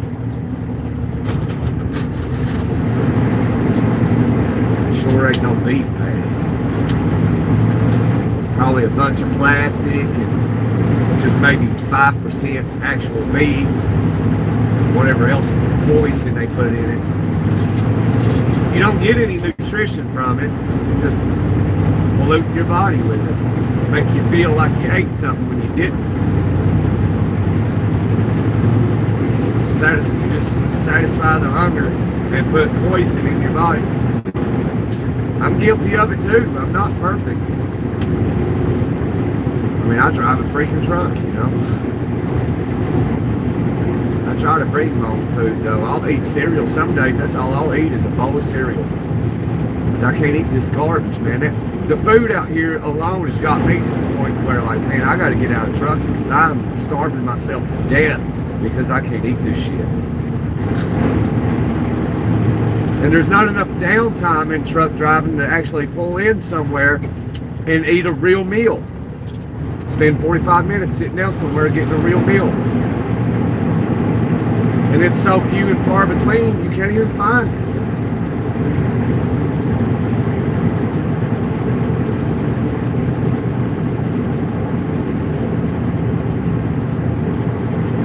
People are morons at the end of the day. Yeah, they are. I went to Yale.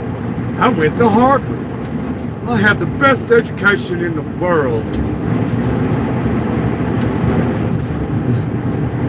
Yeah, but you don't know how your food got there. I ain't testing.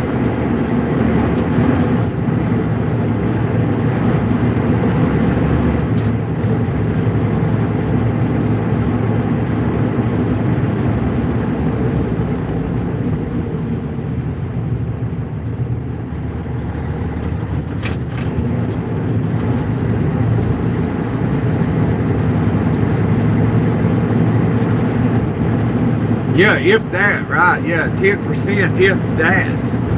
That's why I said 5%. The majority of it's just, I think, plastic. It's just plastic. It is actually fact that there is plastic particles in McDonald's French fries, which is bad for you. Extremely bad for you. But there's plastic, microplastics in everything.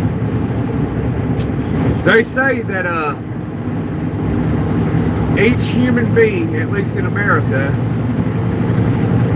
eats enough plastics each year to make one credit card.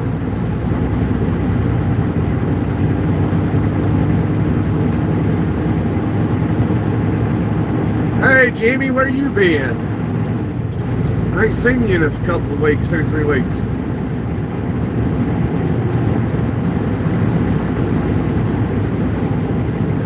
Like, I don't know why they just don't start putting, see, like aluminum, aluminum cans bad for you too. Like, everything's bad for you. Like, but I mean, we can do better at what, being aware of what we can do to prevent that. See, like back in the day, if you're like 80 years old, you remember back in the day, 10, 2, and 4 Dr. Peppers in the glass bottle.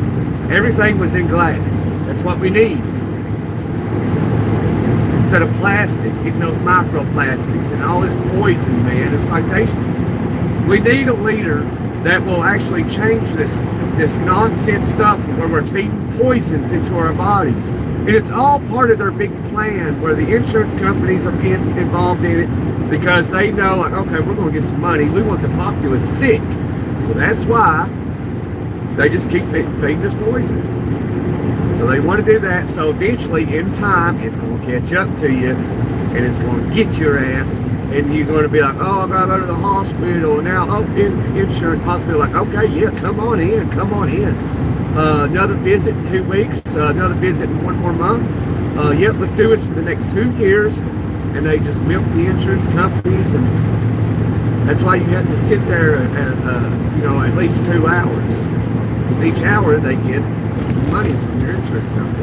And if you don't have insurance, they get you in and out, and then they charge you $10,000 for a Band-Aid.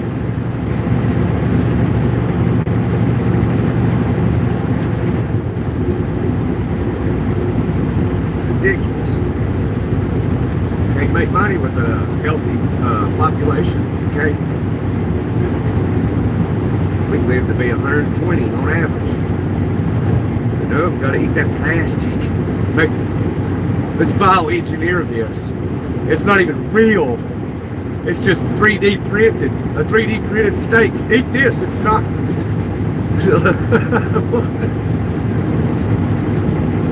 I swear, man. Bill Gates, all them people, man. better be careful. YouTube will hear me like, oh man, this guy's going to get traction on this shit, so we better shadow man. That's what happened.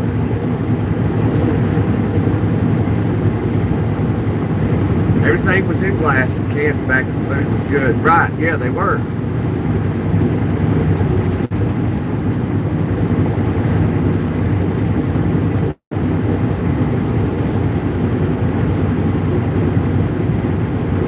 Yeah, I know what you mean, Jimmy, yeah. Yeah, they're, these big corporations do all that. They're all intertwined with each other. And that's why, like, they buy the big money moves in, and they buy all these companies. Like 2020 happened. And when that happened, these big corporations went around the country buying everything. Like getting into real estate, buying businesses, like Vanguard, BlackRock.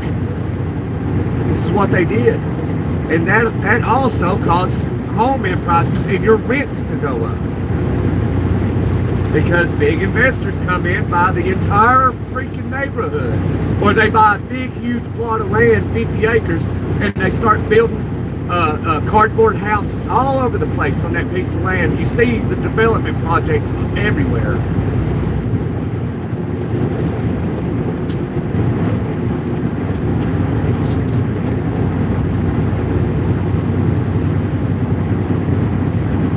That's why, see, it's all part of that, who was it that said that? I can't remember, but, Carl Schwab or something, by 2030 or something, you'll own nothing and you will be happy. The way they do that is they go around, they buy everything. That's how they're going to do it. And then you're going to rent everything you attempt to buy. Just like that's why your cars are so expensive. You'll never own it. Never. Making a payment, it'll break down, blow up before you can even pay it off. You'll never own it. And on average, well, it's increasing a little bit now.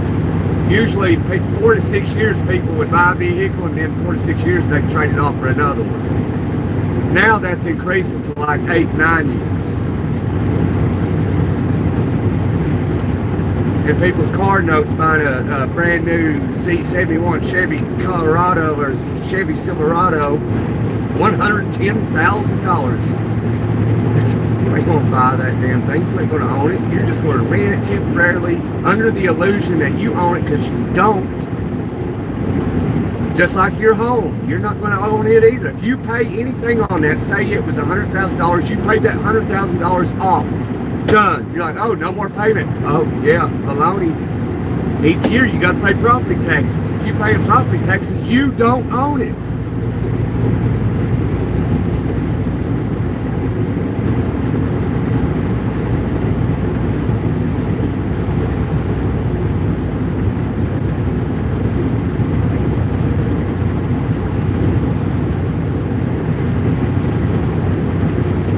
Anything, and right now you still can own something, but it's going to get to a point where there's literally nothing you're going to own.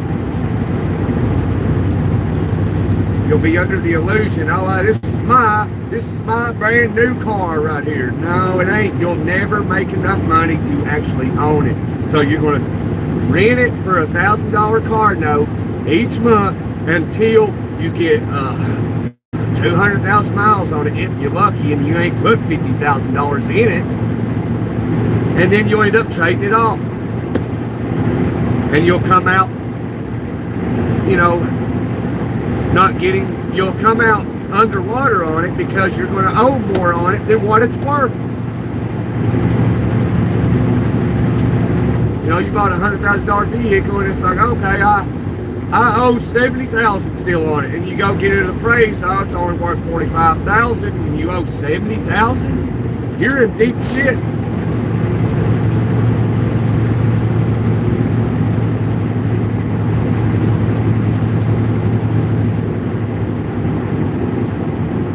They will literally take everything you own if you don't pay tax. So pretty much you don't own it. Right? You don't own it. You don't own it.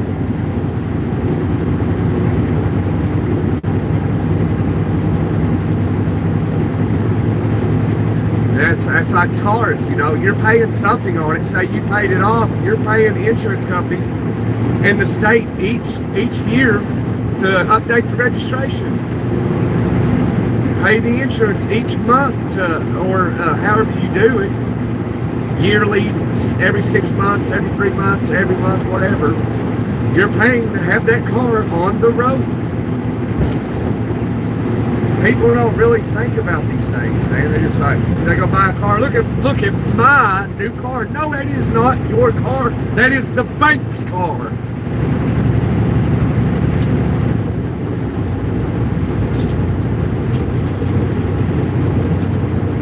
Stop paying the bank.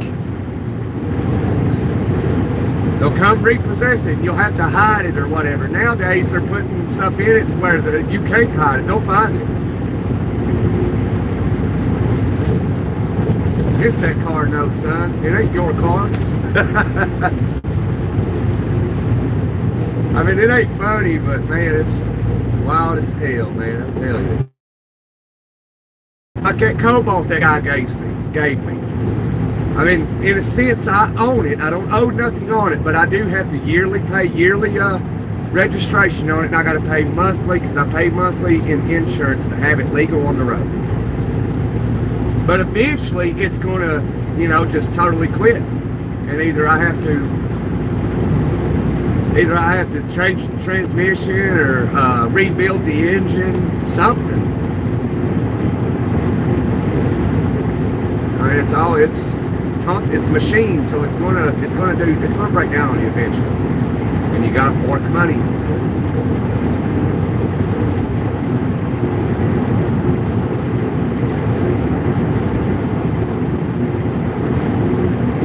That sun's bright, boy.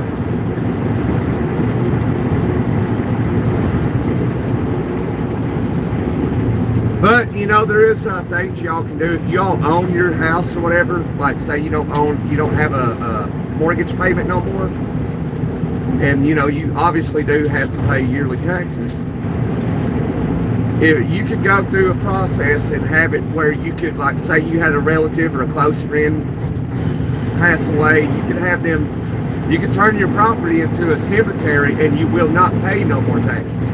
Then that's when you actually own it. You have to turn it into a cemetery or something. You don't have to have, I don't think you have to have it a full-blown cemetery. But, you know, you might be able to go through some process. You'd have to find a good lawyer where you don't have to pay property taxes.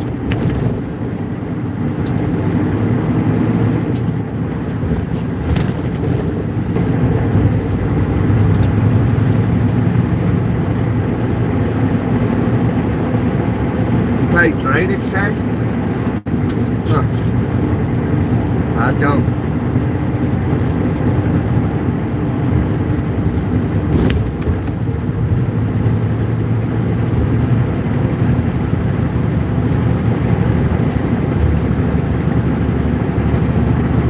Yeah, that's the best way to do it, Bill, is pay cash for everything if you can.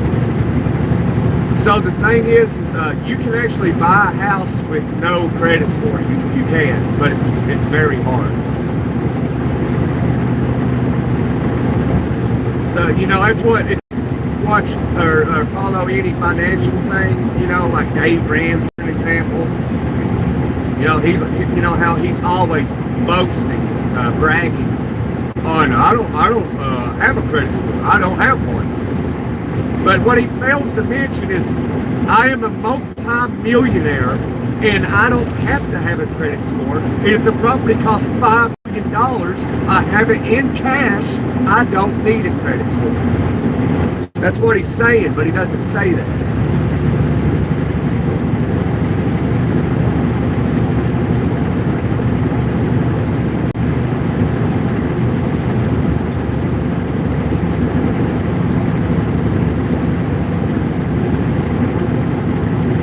Yeah, the bank will leave you on the side of the road crying. They will. They do it to people every day. Every single day.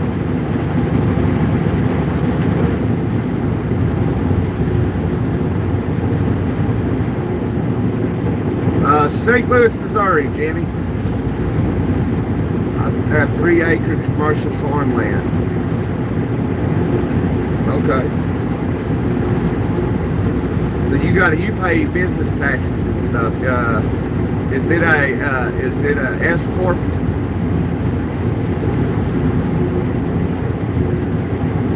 I have several, and I'm blessed for sure.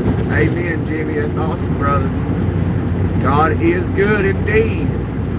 You're going through difficult times. All that is teaching you. You should feel a sense of conviction. That is the Lord sending you a message. And it's up to you to understand what it is. You need to figure it out.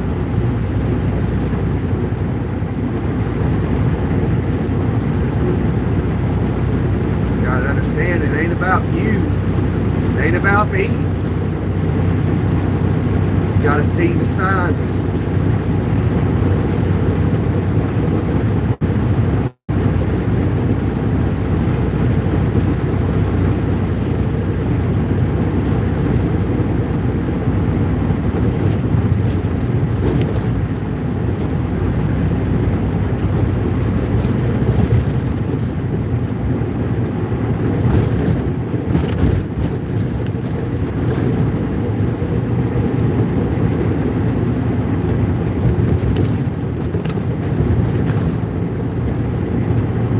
Good morning, Kales.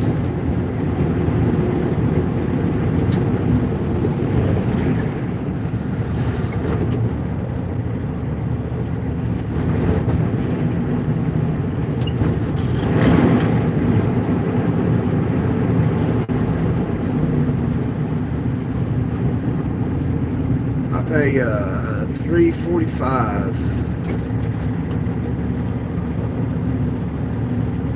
$345 a year for those taxes. Yeah, that's not a whole lot for a yearly payment, but don't own it. Stop making that payment. Don't come in and take it. That's so messed up, you know. It's like, I own this. State come in like, no, you don't. You didn't pay your taxes. Come in and take it.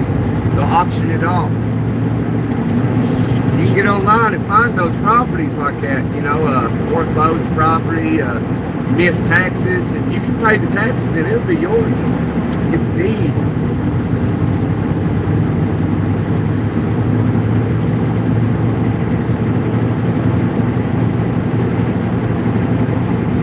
Looks like Indy. Almost, yeah, down south Indy. Yeah, it looks like 465 in South Indy. Right here anyway, a little bit. Where FedEx is. Oh man, we've been on a rant. Yeah, we've been on a rant, Kels. We've been talking about all kinds of good stuff. Some people don't like it and they hear it and they're like, I'm out of here. They're telling me that I don't own my property because I pay taxes. No, you don't own it. Sorry, honey.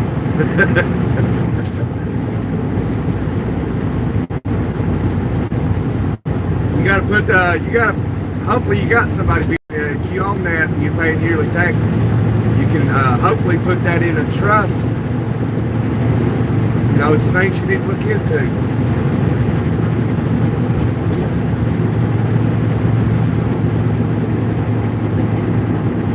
Traffic picking up, going to be a great day, Gunner. It is, Jimmy. It's going to be a wonderful day. God is good, remember?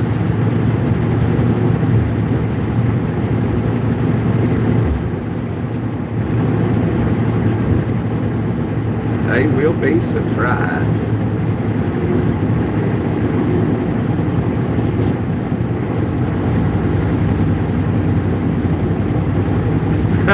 It does, doesn't it, Bill? It turns into a bunch of stuff.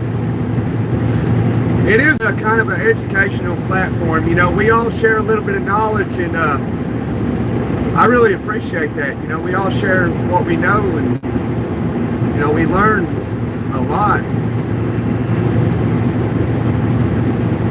I think this is the most education we talked about at one given moment. We've been talking about this for about 30, 40 minutes now. But it's good. It might help somebody listening. Like, hey, all I got to do is make a graveyard, bury my parents on my land, and I don't have to pay taxes. Or my siblings or whatever. Like, yeah, that's all you got to do. You can have a little family cemetery on your property where you will not pay taxes no more. And you will totally, 100% own that property.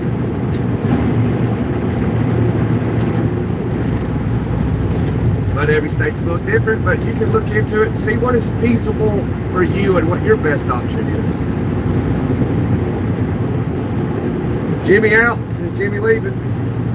Alright, Jimmy left. Oh, Jimmy Gunner, I'll be 10-10 on the side. Alright.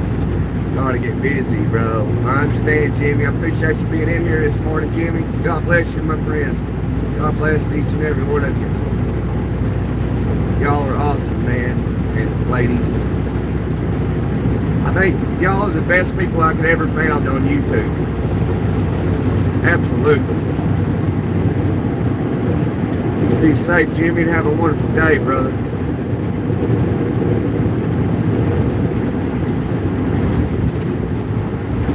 We'll be here, Jimmy, maybe,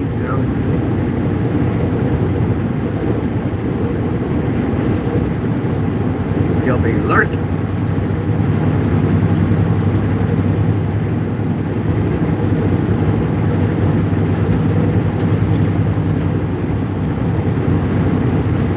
But anyway, yeah, if you can own it, you better try and own it while you can, because this is going to be turning into a renter's country. Everything will be rented.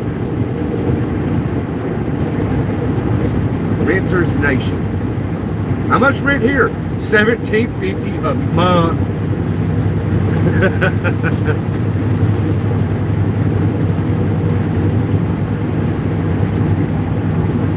Y'all see where I live? I pay $1,000 a month in rent. I rent.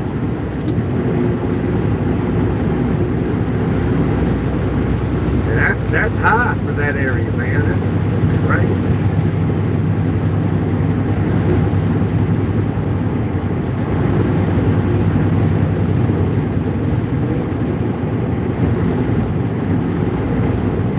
Later, G. Yes, sir.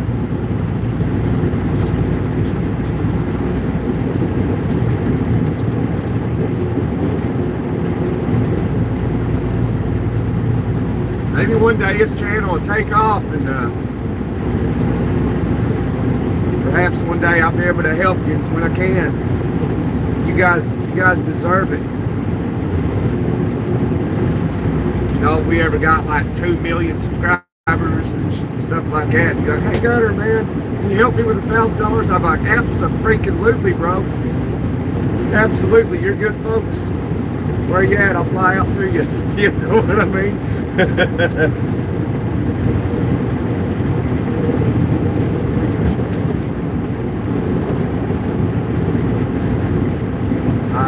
I haven't rented in 45 years. Wow.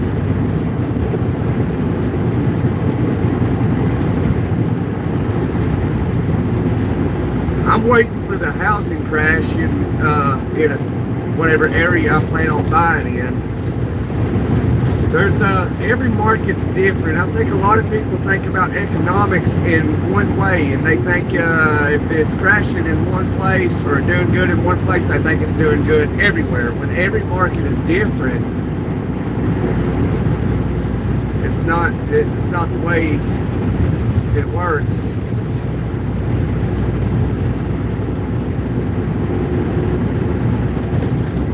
So if you are looking to buy and you can live anywhere, the Midwest is the place that is the most affordable right now nationwide. Is the Midwestern states: Ohio, Illinois, Indiana.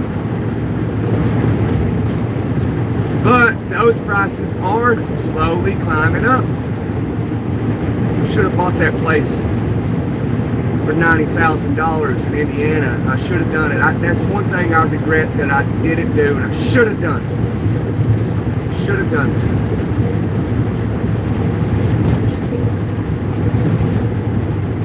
That's an opportunity I passed up that I won't ever do again.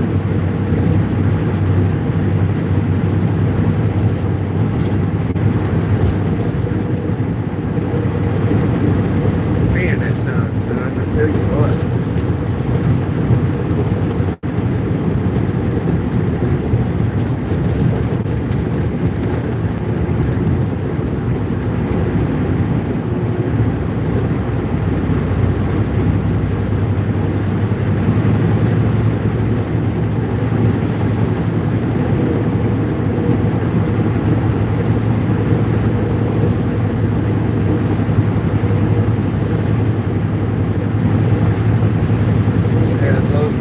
Midwestern states homes are appreciated, so you better get in before they get over evaluated, be overpriced. You can buy a nice home in Indiana. I mean, it might have been built in 1895, but you can buy a 2-story house, 3-4 bedroom, 2 bath for $100,000 in certain locations in Indiana. I know of one, if it ain't been bought already. But it's in these small towns, man, with like maybe 50 people. And there's, you know, you gotta travel 30 minutes to the grocery store.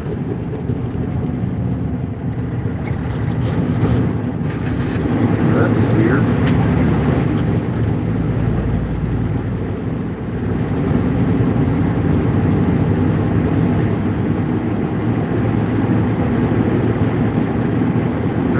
That's exactly right, Bill. That's what I was referring to about that place in Indiana that I passed up and I should have bought it. It was a duplex and I should have bought it, and I've regretted it ever since.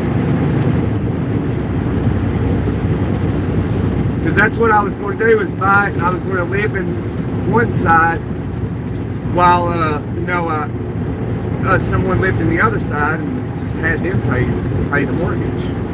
And I done the math, and it was only going to have to, I would have owned it in 4.5 years.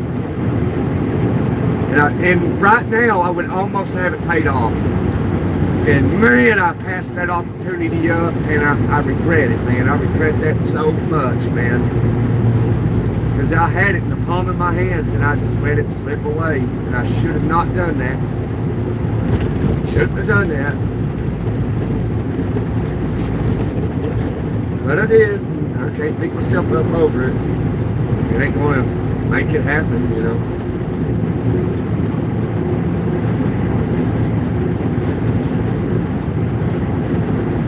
Should have done it. I just know I won't let that happen again.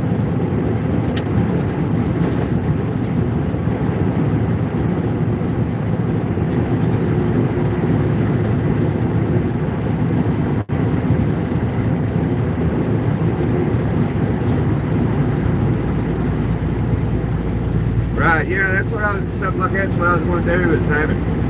I was going to live in that one side for a year, and then I was going to rent it out, you know, for like $700 a month. Well, actually, I would have done it for, about $700 a month, and the other one I would have done it for, you know, depending on what my mortgage was, I would have done it for maybe $450 a month.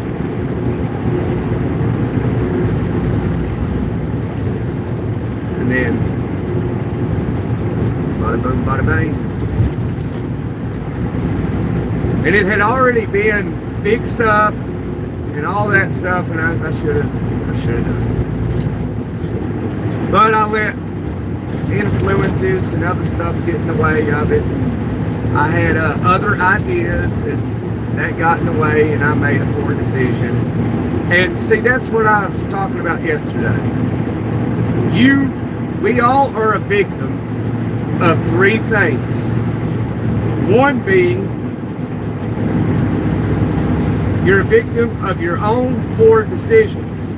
And that's what happened to me. I was a victim of my own poor decision. Another one, second one being, you're a victim of your own laziness. And the third one being, you're a victim of your own ignorance.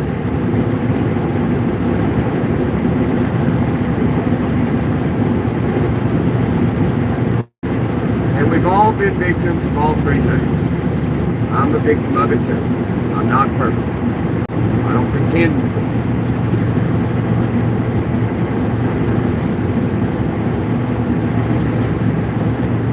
Right, yeah, Kels, that's right. That's what got me, and I let that get in the way. And I shouldn't have done that. But I did, and that was one of the things I just mentioned. Like, you're a victim of those three things. I was a victim of my own poor decisions.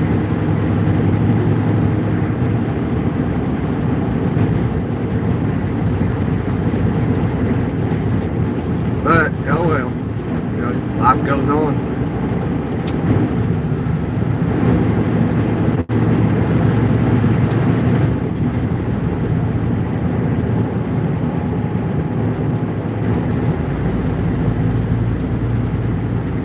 Yeah, I should have been kicked in the butt for that one, Bill. Absolutely.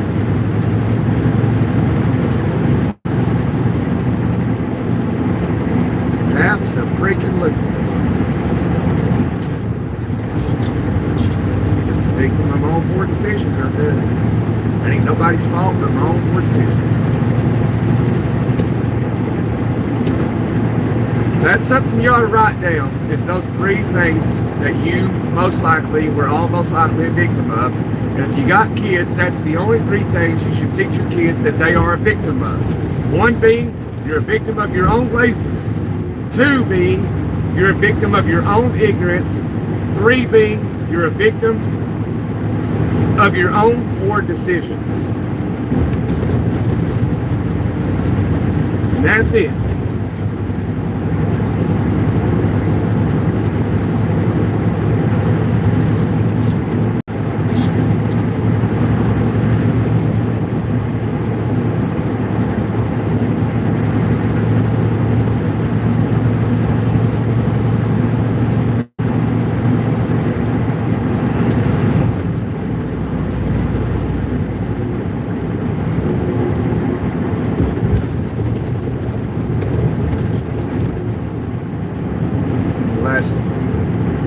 Properties in the Philippines. Yeah, see, there's a lot of intelligent people around you. There's a lot of them. I mean, but the majority are average, and, you know, like myself, I'm just average. I think I may be more knowledgeable than some. I'm not real sure. You know, I don't really think about that too often. But see, you got big money, you know, and these people are smart, and they know, like, okay, well, I have basically an unlimited supply of money. I have $50 billion. I'm going to go around the world, and I'm going to buy a property that is worth something and going to continue to appreciate, whether that be a vacation spot like somewhere in the Philippines. And big money comes into these countries, and they start buying up these key properties everywhere,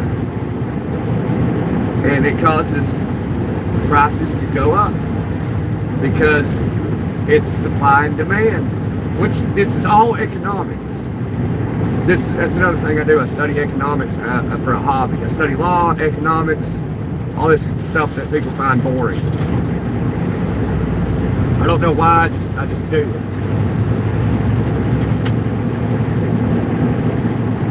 I mean, it's pretty simple. Most of it is. Big money come in, buy everything up.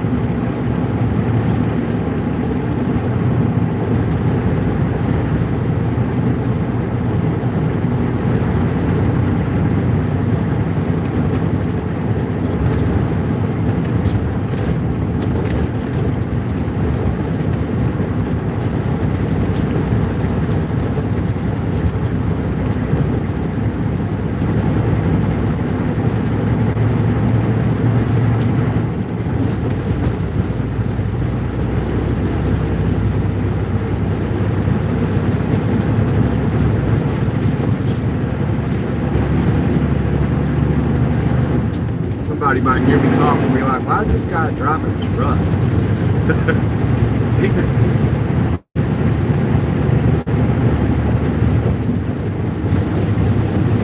That was a little bit. Why is he driving a truck? Just because you drive a truck don't mean you're ignorant.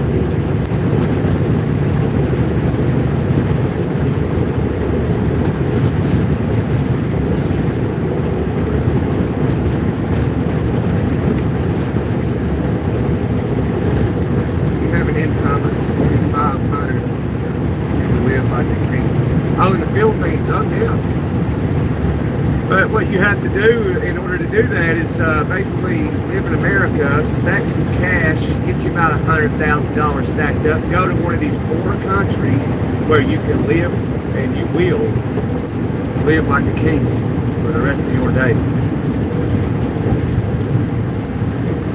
And you ain't even got to do it like Asia. You can do it like Denmark, Switzerland, Norway. You know, where $1 US is the equivalent of 10 euros or whatever they use over there in Norway or whatever. So you can be a millionaire with 100 grand.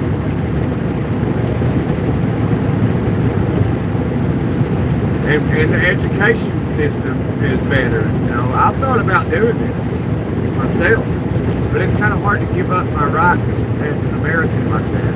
And plus, if you do that, like, you got to pay the federal government to even do that. Like, you can't leave just because you want to. They're going to get some money out of you. That's what they do.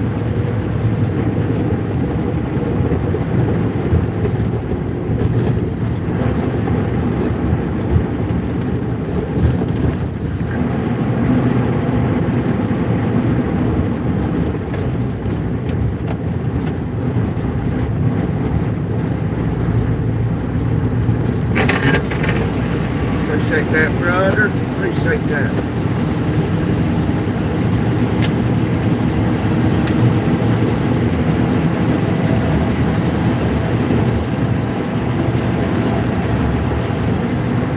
But the majority of the world is trying to get into America, not, you know, any other country. Because they have incentive to do so. If I was a foreigner, I'd be trying to get into America too. Have incentive. As being a born American, we don't really have any incentive. We don't have opportunity as like foreigners that, you know.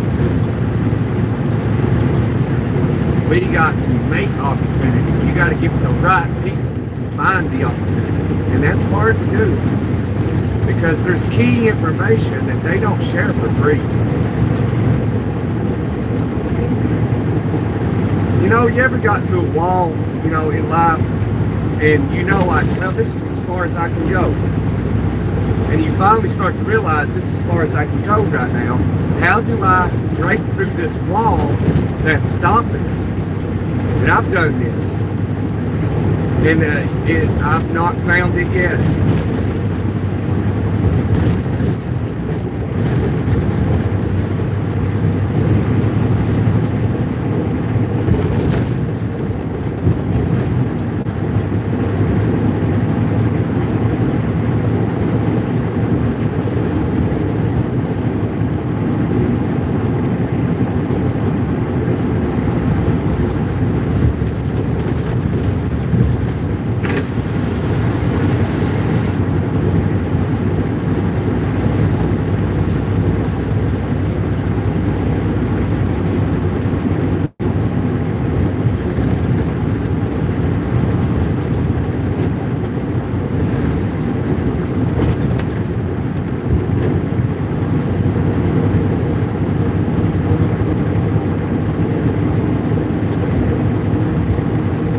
Bungalows down in the Philippines. No, okay. The area, according to the wind, is still hot, or has the potential of going hot quickly. Okay, you still have to pay taxes to the USA, even if you live out of the country. Just Yeah, I am fully aware of that one, Bill. Yeah, I'm actually surprised that somebody, watching actually do that. That makes me feel good. I like having. It's rare. Anymore. It seems to be rare when you actually have a conversation with someone that actually shares intelligence or above, like some topics above average intelligence, and that I like. It's hard for me to find.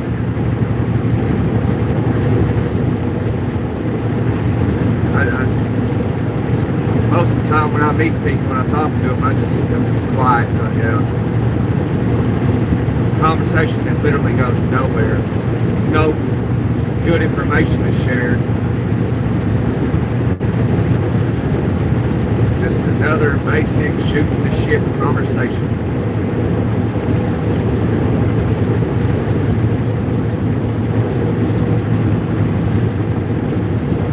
It's near the border with the Islamic State. They can't. Oh yeah, well that's not really good.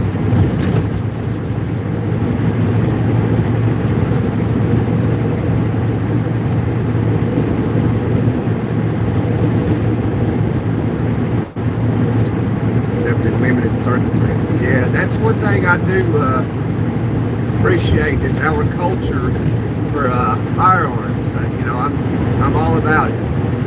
And to lead the country means I have to lead that. And I don't really want to do that.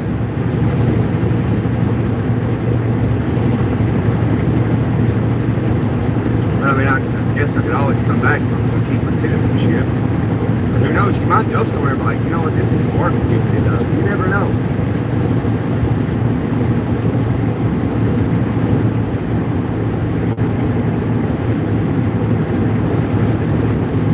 You can only get tracked armored vehicles that are 5 months out of the year.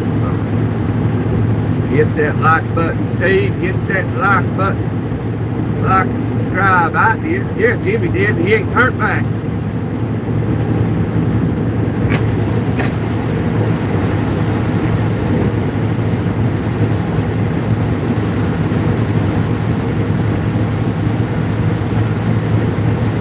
I would like and subscribe if I could.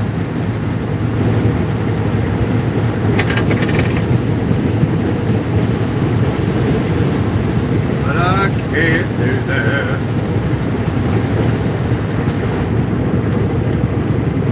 This has been a good live with the things we've been talking about.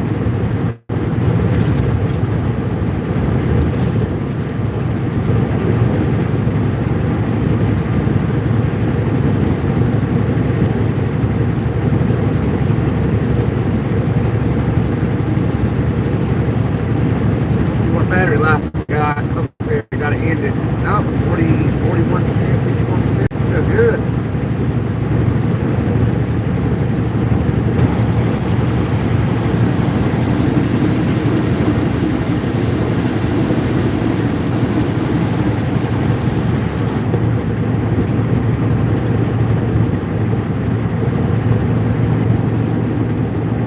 Jimmy said, okay, I got to get busy now. Jimmy, you get busy, brother. You be good at what you're doing, man. Oh boy, better get back over. State trooper sitting in the middle. Get out of the left lane.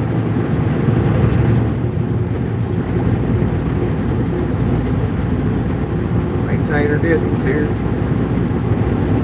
Speed limit through here. Illinois sitting there in the middle. Look at him. Get a good look at him. Watching that westbound side though. But just so you know, they got radar that shoots backwards too, behind the vehicle. They used to didn't have that, but now they do.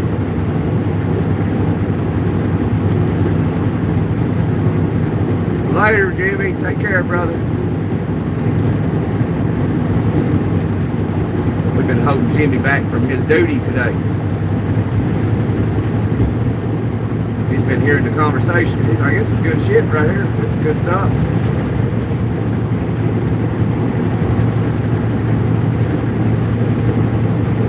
Seems like when I get sleep, man, you know, we can talk about better things. You know, I'm pretty good at it. I slept like 9 hours, and you all know that don't happen. I just forced it last night. I was like, man, I was tired, so I went to bed. I was like, I ain't even staying up. I'm just going to sleep.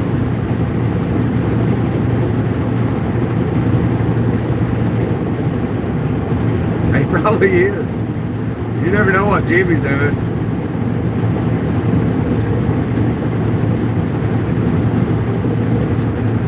I wish I had a drone. I've been meaning to buy one forever and I ain't done it yet. I guess because maybe my channel's not doing as good as, you know, I don't want to invest in things if, you know, the channel's not going to do much, you know. If it's, you know, staying mediocre.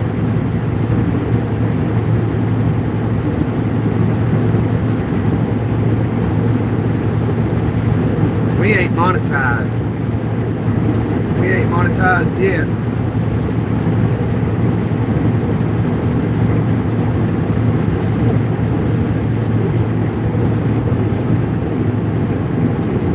Working on it though. Trying to get those lights up, man. It's hard to do. It's hard. I guess I need to really figure out what to do on this channel to really get it to go.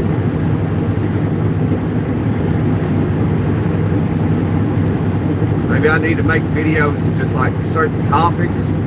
But like, see, I don't have what they call a niche. Besides trucking, you know, that's the only niche I got. And I'm not the type of person to just sit on one thing, you know. I don't want to be on this channel and just strictly talk about truck driving. Like, no, that ain't me. I like to explore. I like exploring. I'm adventurous. I want to talk about all kinds of things. Forget truck driving. Unless somebody jumps on like, hey, I want to get my CDL, you know, we can talk about that. Give you some information. I want to share true knowledge, real knowledge. I want those gems and give them to you all.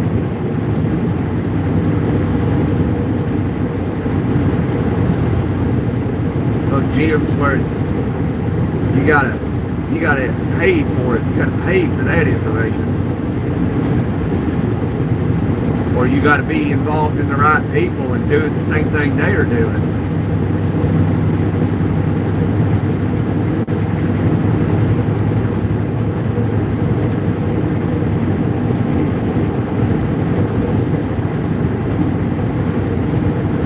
It's all about who your friends are, you know.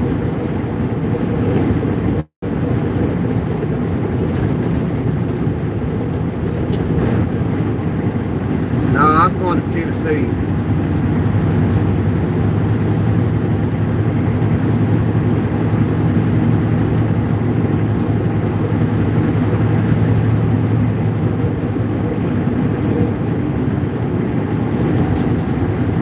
Hey, Catherine Cotton, good morning. You have a Merry Christmas as well. That's the ultimate mission today. Get home. Well, the entire week, every day is to get home, get home, get home.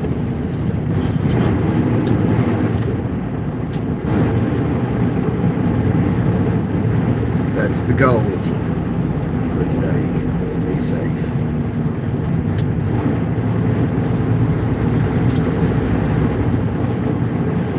Hit that like button, hit it. Double tap that screen.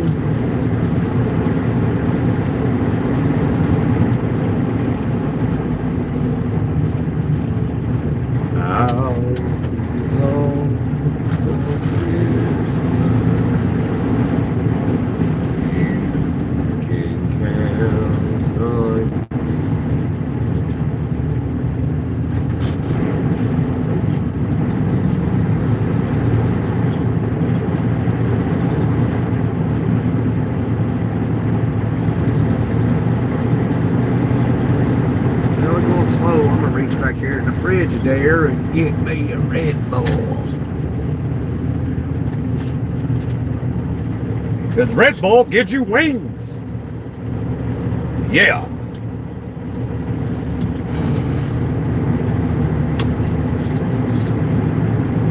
I see you ran into traffic. I think I ran into construction.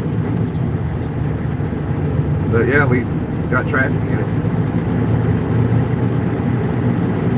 We're going to sit right here in this lane right here because that's an exit. It should take off once we get up here past this on-ramp. We should be going. I think this construction ends up here just past the scale house.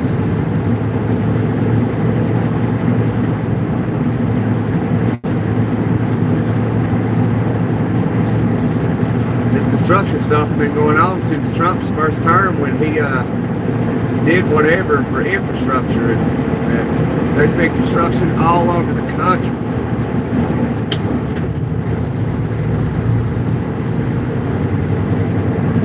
But it is time to update the infrastructure. It is. I mean, you gotta update the infrastructure. You have to. Otherwise, it just crumbles and it looks like a third world nation here.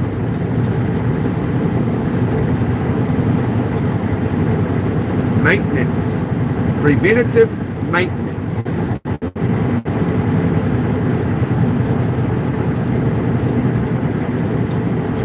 Maybe, yeah. I'm on my way back into the area of home, yeah. Probably will not be able to go home, but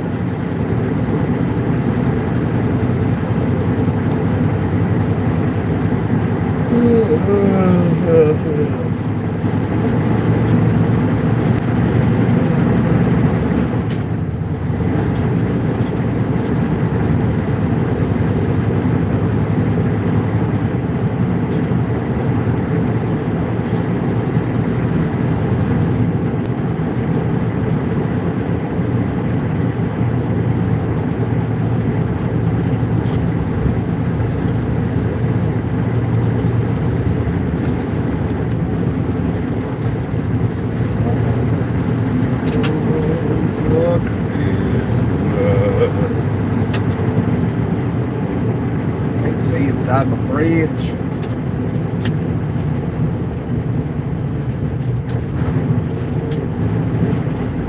What if they got this scale house open now? The Odessa Shiloh scale house. Hey, we're going to have to flip to the low side.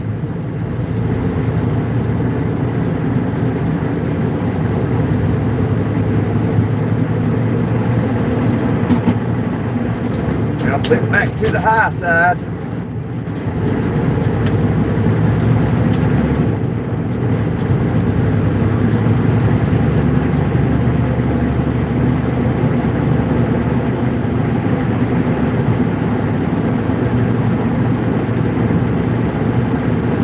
Oh yeah, I know it's unhealthy for you. I know. Like I like to say, because I'm a realist, I'm not perfect, Bill, and I apologize. I try not to drink it, I do. But I already drank some water. I'm actually not going to drink it right now. I got it out. I got it sitting here. I'm trying to get off of it. I am. It's addictive. It really is.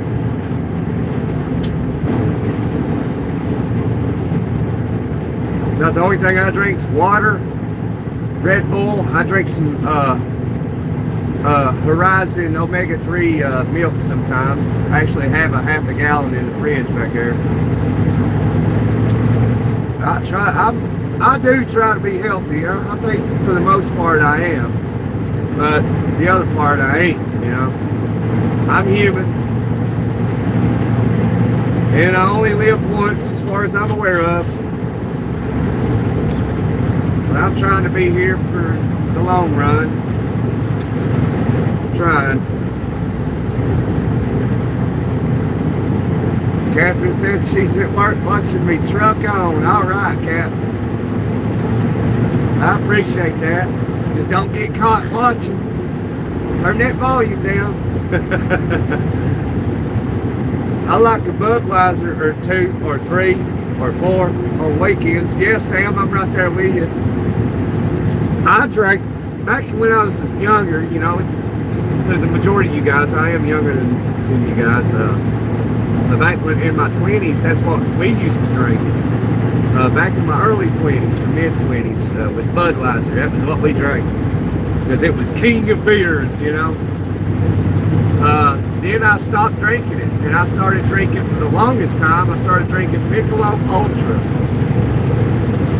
For a long time I drank it.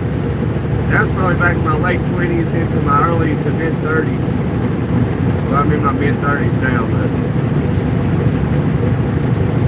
And I drank some Budweiser over Thanksgiving weekend. I bought me a big old 30 pack, son. I drank every one of them. Well, I didn't actually drink every one. I did drink the majority of them.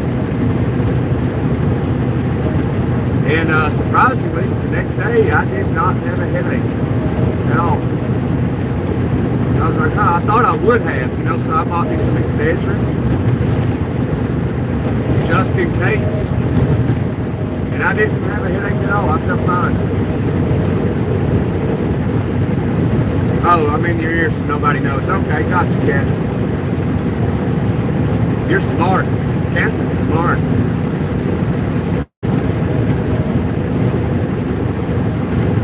Yeah, I bought that 30 pack and I thought for sure I'd have a busted hangover, but I didn't.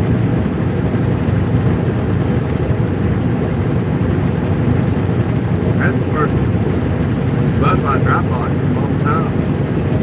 Probably 10 years.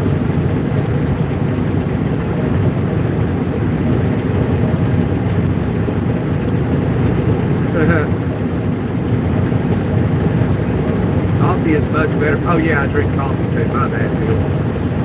I've been drinking it for 65 years. I'm still here. I've been drinking it. I started really drinking coffee probably when I was about 21, I believe. 22, somewhere right in there is when I actually started really drinking.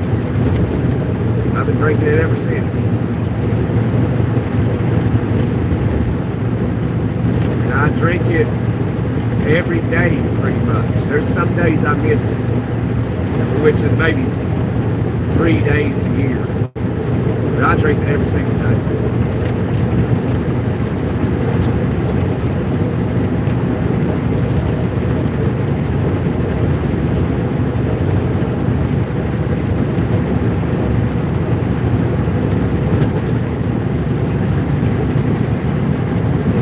Service the kid, 10-4, 10-4, Captain. That's a big 10-4. Gunner age 65.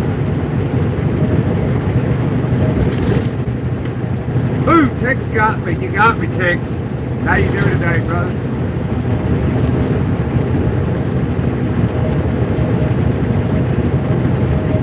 Lance Nez, he has soft hands.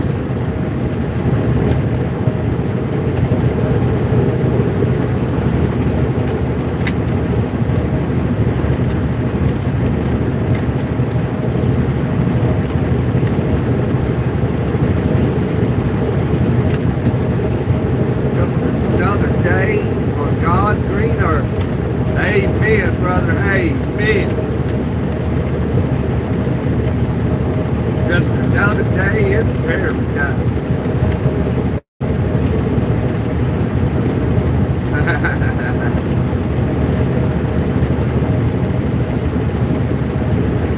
Where's my wallet? I need some water. Country ball water, dude. I drank number 2 ball water. I accidentally opened that red one. I didn't mean to. I gotta drink some of them down, otherwise it'll splash out when I get these Illinois potholes.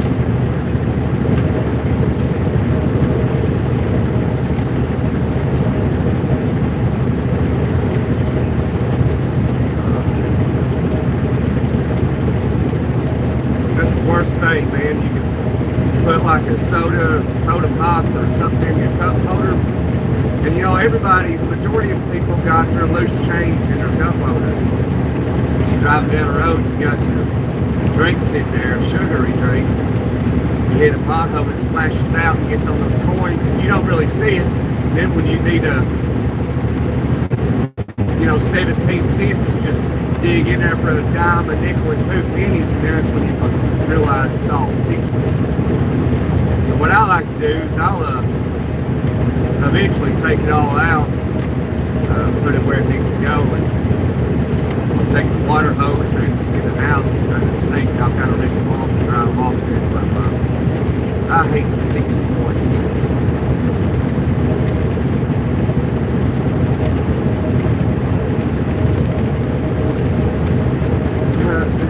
It is filthy. He is a dirty girl. Yes, Sam, I'm right there with you, man. Don't feel bad. Mine's same way. I mean, she's filthy, buddy. I was going to go to the streaking bacon, the blue bacon, last night out there in Kansas City, and when I went by it, I noticed there was about 12 trucks in line, and I said, no. I said, I'm sorry, baby girl, but we ain't getting you clean today.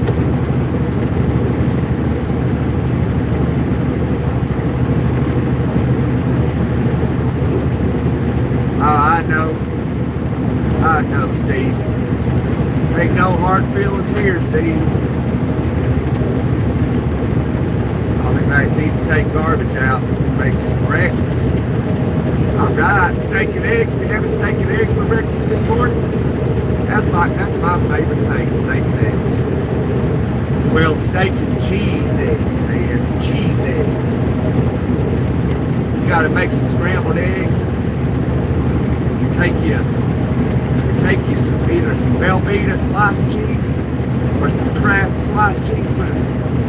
You gotta let it be hot enough where it melt on those eggs. Make some cheese eggs and some steak. Oh man! I'll have to get home. Make me some steak and cheese eggs. That's something I'd go for right now, but I like making it myself. Because you can't find food on the road anywhere that tastes like it does at home. Never. That's why fast food restaurants, man, they got bacon. I like, hey, you don't want no bacon on this sandwich. Somebody asked me why one day, and I said because the bacon at these restaurants don't taste the same as it does when I'm at home making bacon. Sometimes I'll make a drink of Bloody Mary, and I'll make some bacon, put in there, and some celery, and some pepper, and cayenne pepper, man. It's a good drink. It's a good drink.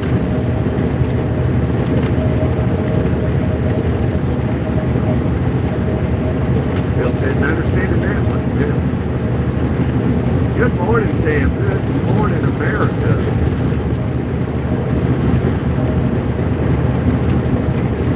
At 9 a.m. here. That sun. Be long it'll be gone. Be high noon. Time to do a door.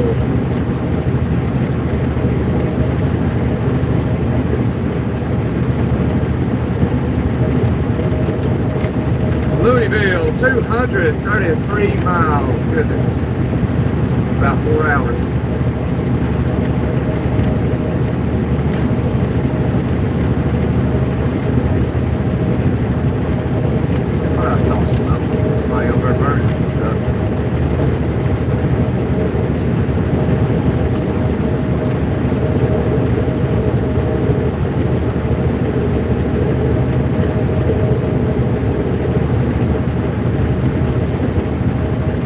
Must be hauling coal or something.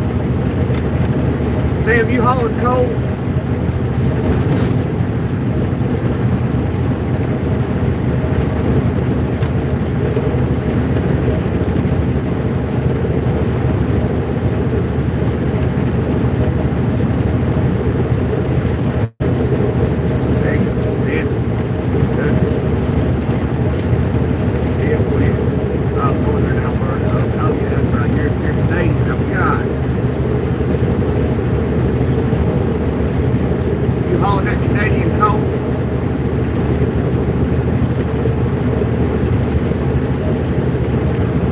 I can't remember what the weight limit is in Canada. I know you're Canada, you're allowed to drive 13 hours, so that's what America should do. They don't.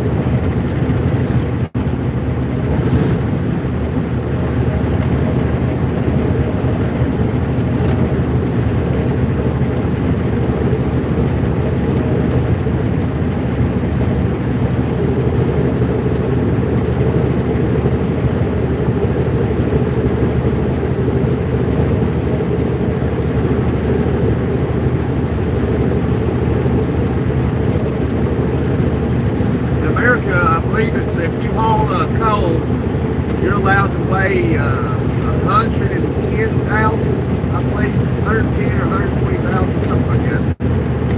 But oftentimes they're well over that.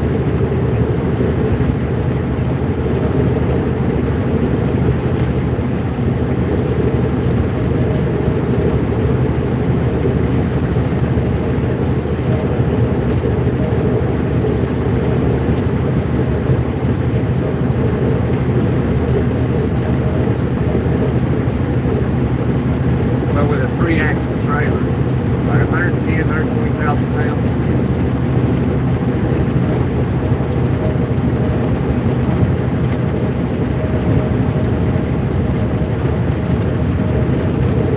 It's like some of those trucks up in Michigan, they're well over 100,000 pounds.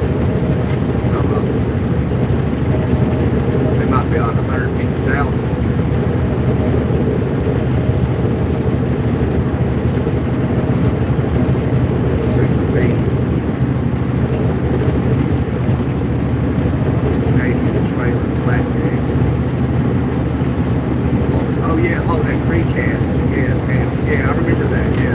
Last week you were saying that.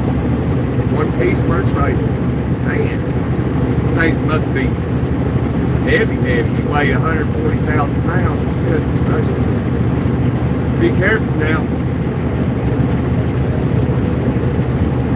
You can come to Canada and haul some of those themselves. Hey Sam, you ever thought about going to Alaska and doing that ice road trucking? I mean, you gotta have your own truck though to do it.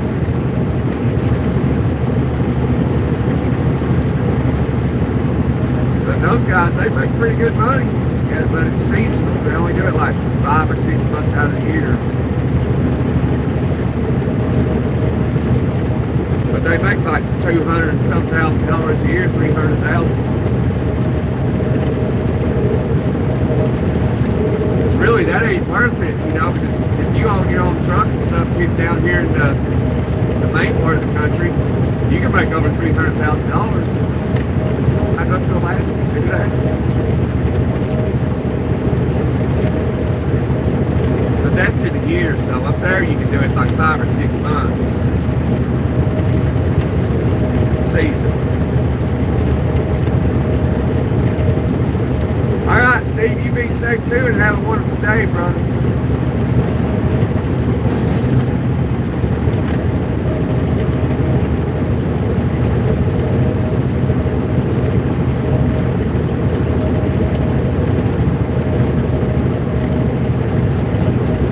Pickup truck trying to get on. I can't go nowhere. He doesn't know there's a truck over here in the left lane beside him. You'll find out here in just a second. Now found out.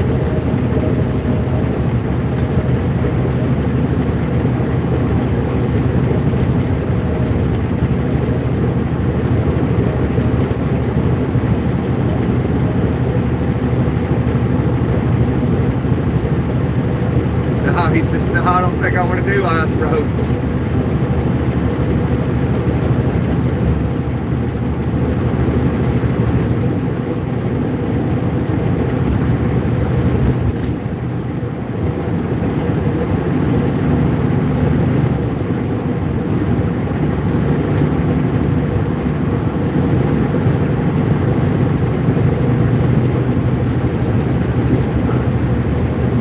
The experience being Canadian.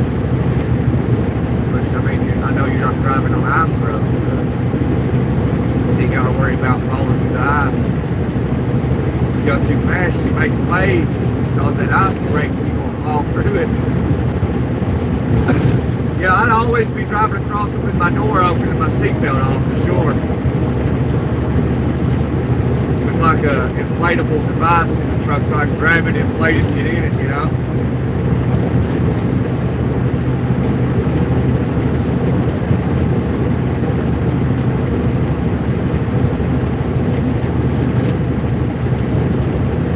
Pull it straight, and all of a sudden it inflates and you got a boat.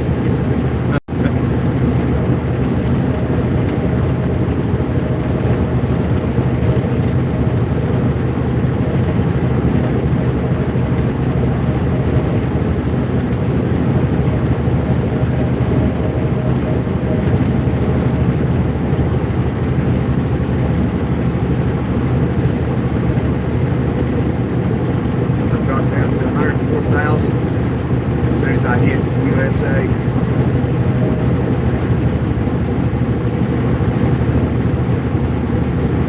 Right, yeah, because your bridge axle, yeah. Yeah, I'm sure the Americans will get you on that if you forget. I don't understand why they take that so seriously. I mean, in a way I do, because if your axle's way back there and you're heavy, you're going to break that trailer. Split right in two, right down the center.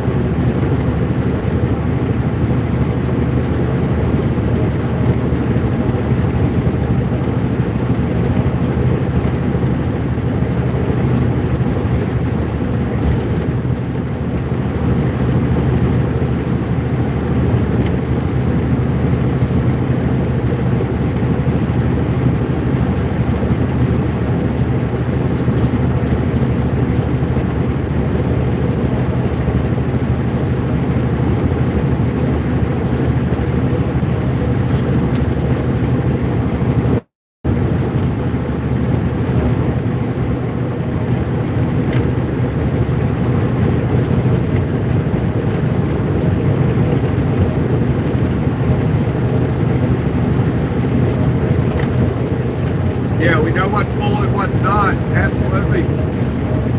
Yeah, that's why I never watched that show. I just see, you know, go into somebody's house and somebody be watching it there and you just watch it a little bit with them. Back in the day when it was a thing, I don't know what it is these days.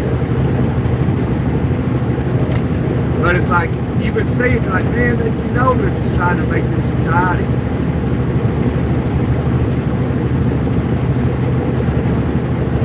Show, you know, it's to be entertained, you know, you can't, that's like a show about truck driving, you know, and if you was with me in a show, they're trying to put me on TV or something, like, it wouldn't be that exciting, you know, like, this guy's just driving down the road, perfect every day, you know, but it's not perfect every day, sometimes stuff does happen, but it's not often.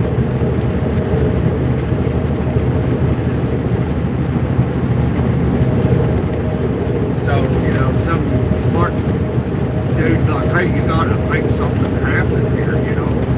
Like, well, I can't. You know, this is all federal. I can't just make it happen.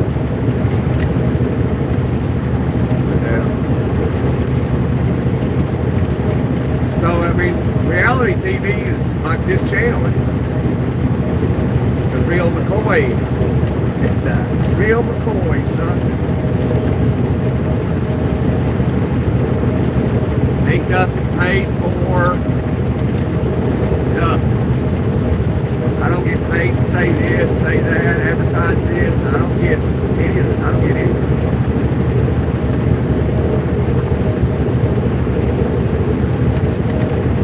What do you call it? What is that they say? It's like this includes a paid promotion or something. I don't get that shit. My channel sucks, I guess, you know?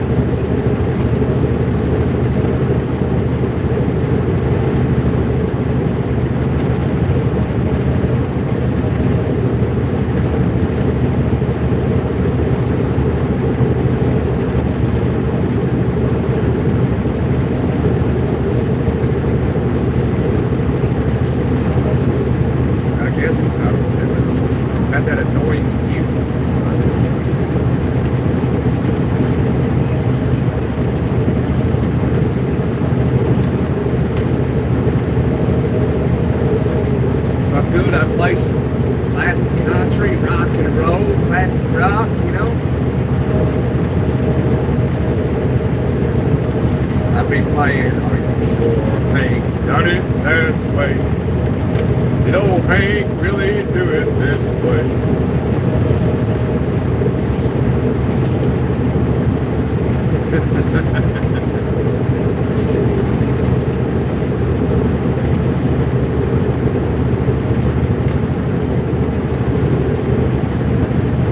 Plus, I'm the young gun on the YouTube.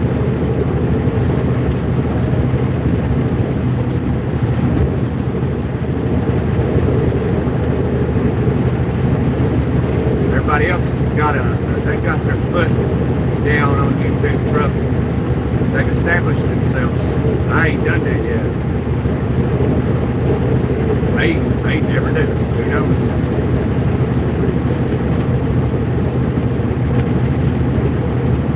This is authentic. Definitely wouldn't swear at me, Sam says.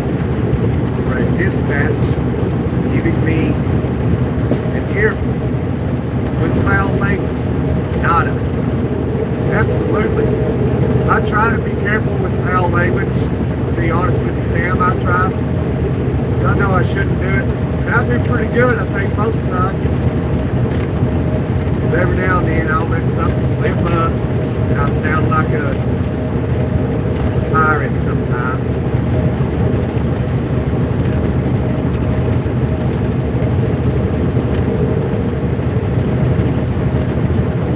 But I try not to be, out of respect for my fellow human beings. So I know there's a lot of people that don't want to hear that type of language, and I'm aware of that. I know some people don't care, and I'm aware of that. But I'd rather try my best not to speak foul language. I do try, but every now and then you'll hear me get a little bit excited, and I'll throw a bad word in there somewhere.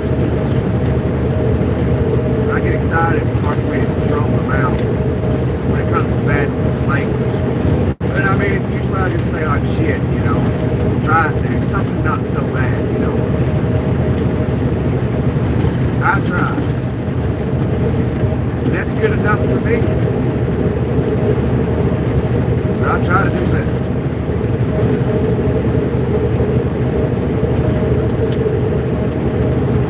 To be honest, I think it's like everything else. On this sense, they do a good show, but oh yeah, absolutely. Still, I watch your channel, Gunner. I really appreciate that, Sam. I do. I really do. I'm happy to have met you all. Some in Texas, Jimmy, Bill, the multiple wheels, Tails, Manilow. You guys have been awesome. You really have. I never thought I'd do YouTube and meet such awesome, cool people, man. It's like similar to me, you're just like me, and that really support me, believe in me. It's amazing, it really is.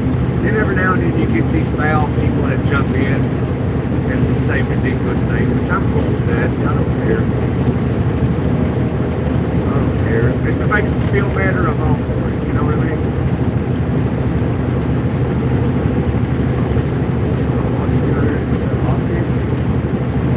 Style of content, right? Yeah, that's mine too. Right? So I can relate to what you're saying there. You know, it's not paid. You know, I'm not paid like the large majority of YouTube creators. Yeah, large majority of them. And I think they sugarcoat, do a little bit too much sugarcoating in some of these channels. Like they just beat around the bush.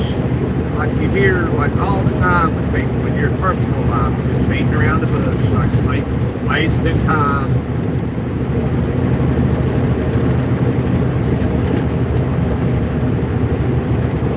Your wife teases you, you're on the road all day.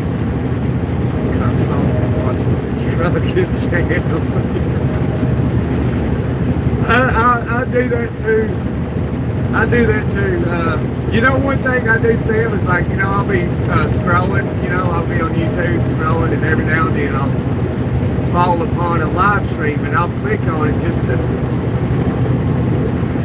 and I'll click on the live stream just to scroll the lives. And every now and then I'll run into somebody playing a trucking simulator game, and I'll be watching it, and this guy will have like 2,000 people in there watching, like 1,500 likes, and I'm thinking to myself, like, man, that's wild. All I gotta do is play some trucking simulator game. People rather see something fake these days than something real and authentic and genuine. That right there amazes me, if that's real, which I can't verify it. But it's rough. But I'll be like, man, I can't watch this. I mean, I do this for a living, and this guy's doing it for fun. It's a video game. So I had to get off of it. I'm like, I don't know watch this guy play this. I do this for real. So I had to close YouTube out. Wild today.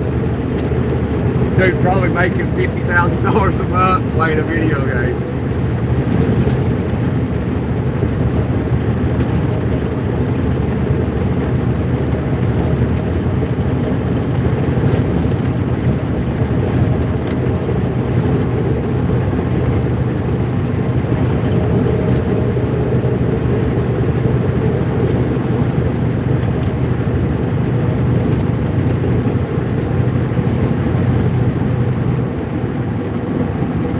Oh, you've seen them too? Yeah. It's wild, man. Makes me when it's like, you know, just like tell y'all, like, hey, I'm gonna quit doing live trucking. I'm gonna start trucking when I'm home doing a trucking simulator. It seems like people like that the most.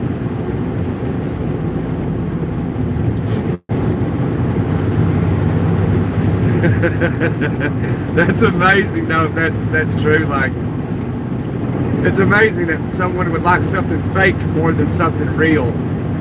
Like, it's like saying finding love. You're like, hey, I don't want real love. I want us to fake it. You know, I want you to say I love you, and I'm gonna say I love you too. But let's just make sure we don't mean it, and this is just all for show.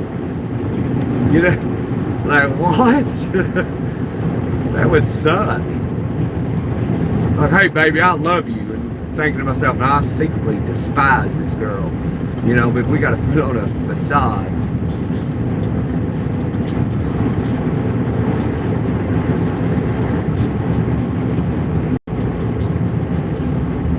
Like Taylor Swift and that one guy that played for the Kansas City Chiefs. That's probably all for show. Who knows? What gear I need to be in? Find a gear.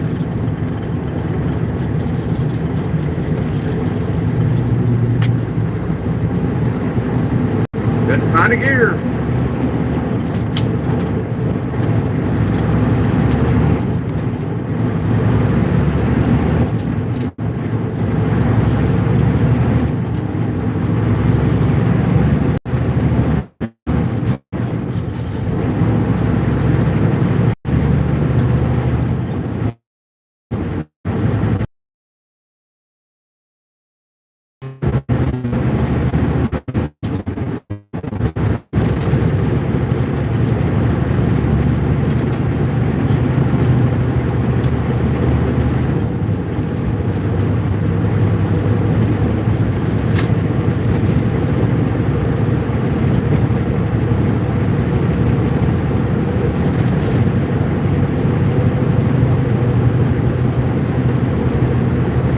I hate that sometimes. Can't find a gear, or you miss a gear. Missing a gear might be worse than having to try to find one.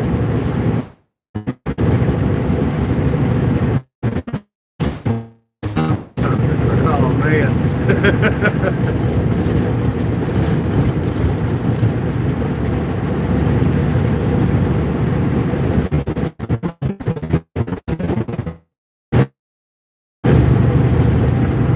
Actually inspired you to start a YouTube channel, but you're not there right now? Okay, that's good. So, I mean, all you got to do, Sam, is you just have to realize you got to come to terms with the fact that some people may say things that, you know, if you can take me making fun of you and you don't know me, or you can take criticism like, hey, you're a terrible truck driver, you know, the blah blah blah stuff. If you can take criticism and insults, you can do it.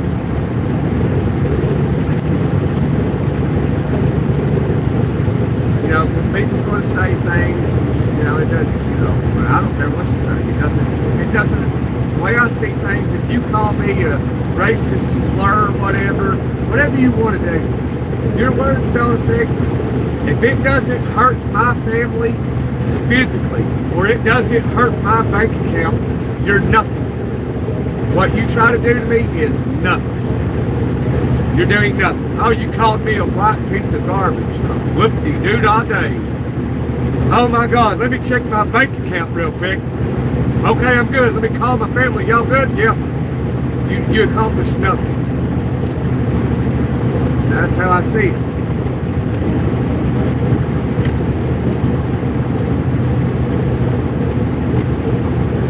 You know, like I said, been saying, you're only a victim of three things, and one of those three things is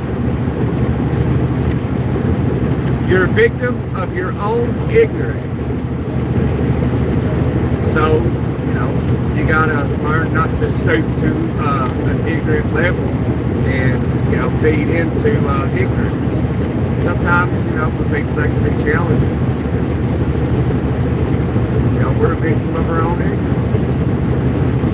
A victim of our own poor decisions. And a victim of our own laziness.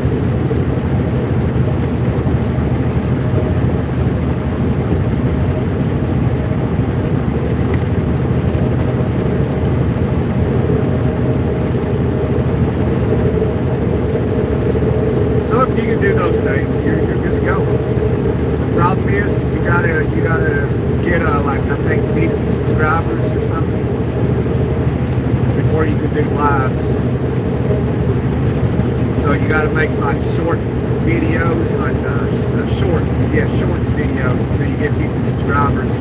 Or you can do long form videos, but when you start to do lives, like nobody's gonna be in there. You just gotta keep doing it. Keep doing it, and it's very discouraging.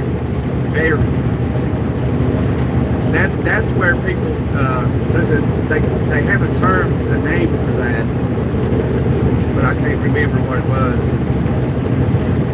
And that's where a majority of people quit, give up, because like they'll be doing videos and have no views, nobody being a live stream, nothing. And that will go on for a while.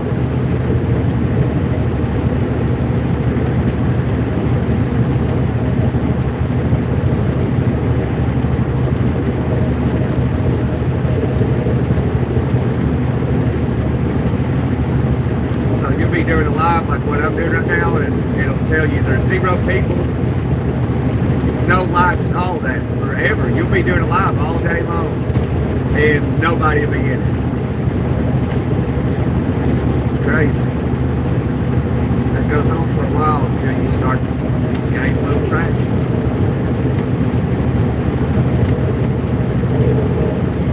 But even my channel now really ain't, you know, it ain't really got real traction yet.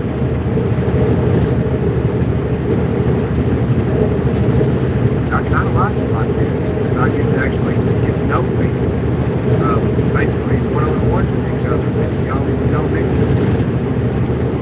I get to know you. Instead of having to chat going a million miles an hour.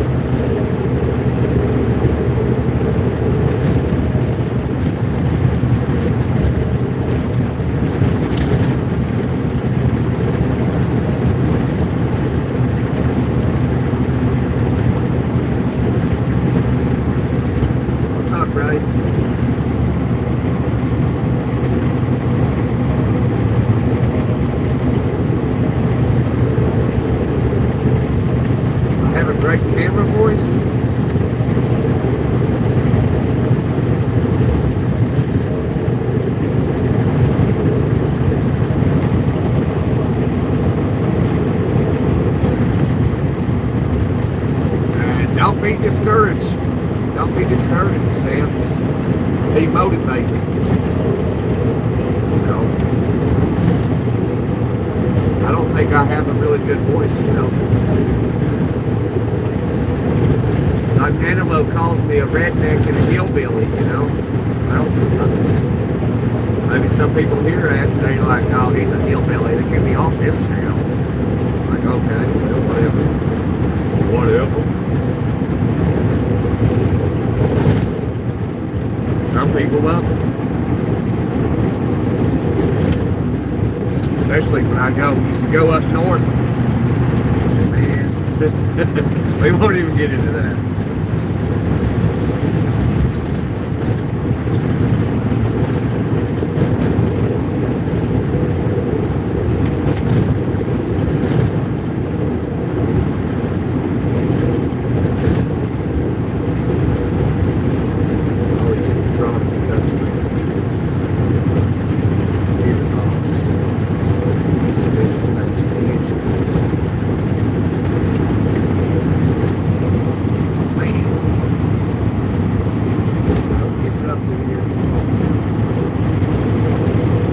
Before changing gears. Sometimes I have to do that. See my video gutter?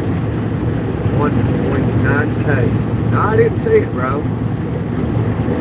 From my high school football team video. Oh, cool, bro. I have to try and look into that.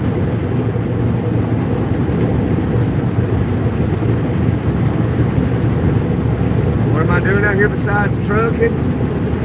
Having good conversations. Sharing some knowledge. Everybody's been sharing knowledge. And just shooting the crap, you know. It'd be a compliment for me.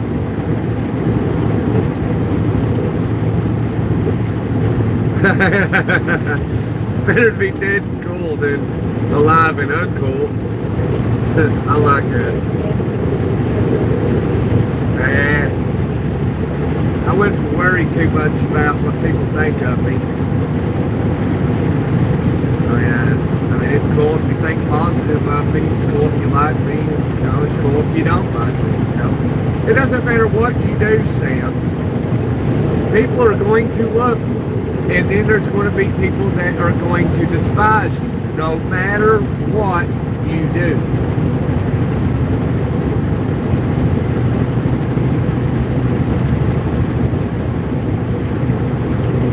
Might as well do what you do. People gonna love you, people gonna hate you. Regardless.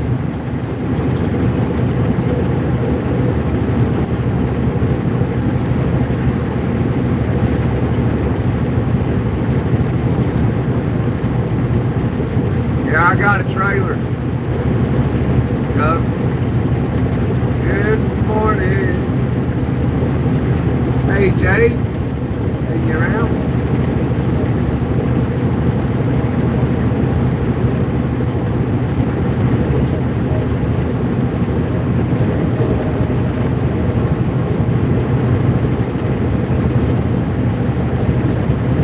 You make me laugh after that nice looking truck.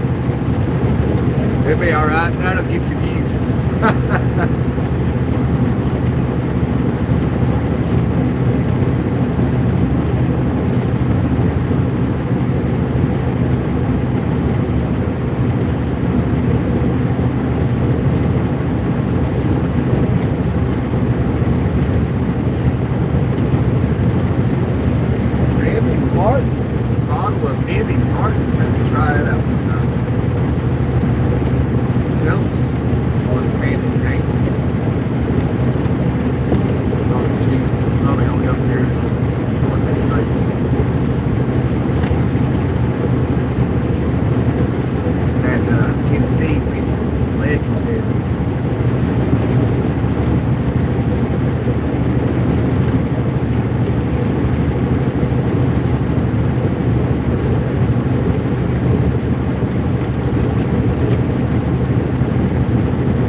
Christmas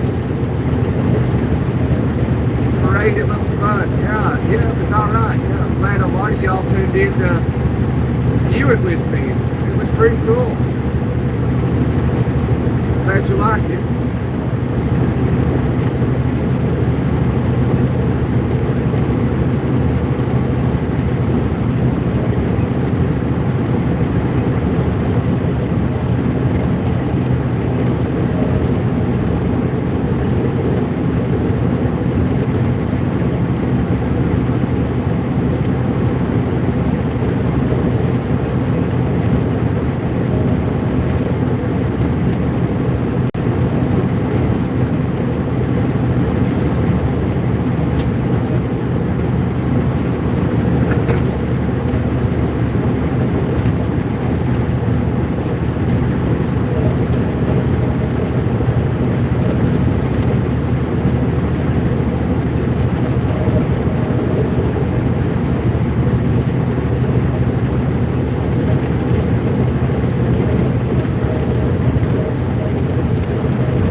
Favorite Christmas song?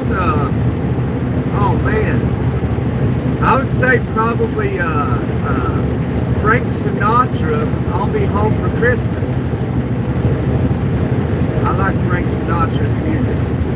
I listened to it last weekend actually. But I didn't listen to that song particularly. I listened to some other ones like My Way by Frank Sinatra and a couple other different ones.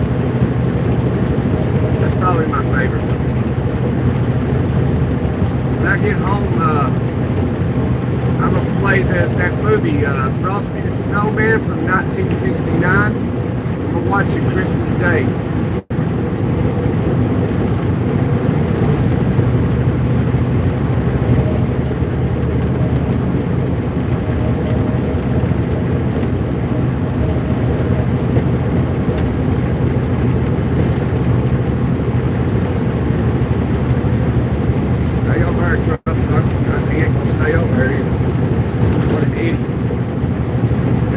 able to get in the right lane.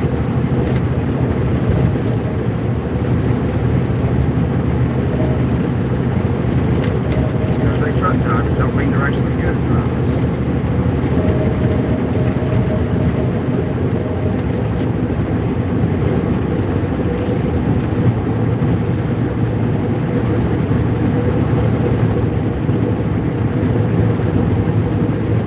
Hi Lily, I think I said Lily, I don't know. I apologize if I got your name wrong. Wouldn't mind y'all smack that like button, punch subscribe, because we're going to end up having to end this live here shortly because of my battery, and that way you can find us again and we can get to know one another. We got a great little clique here on this channel, bunch of good folks.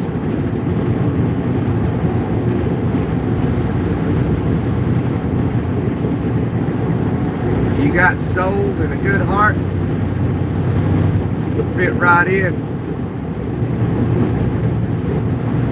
You got love and compassion to learn, you'll fit right in. You like a little bit of this and a little bit of that, you'll do just fine.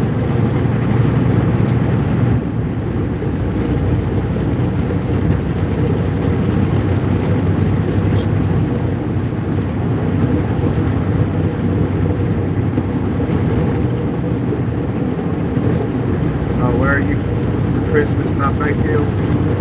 Yeah, I like Faith Hill. Well, back in the day, Faith Hill. Back in the day, Tim McGraw. I'm not a big follow celebrity person, you know.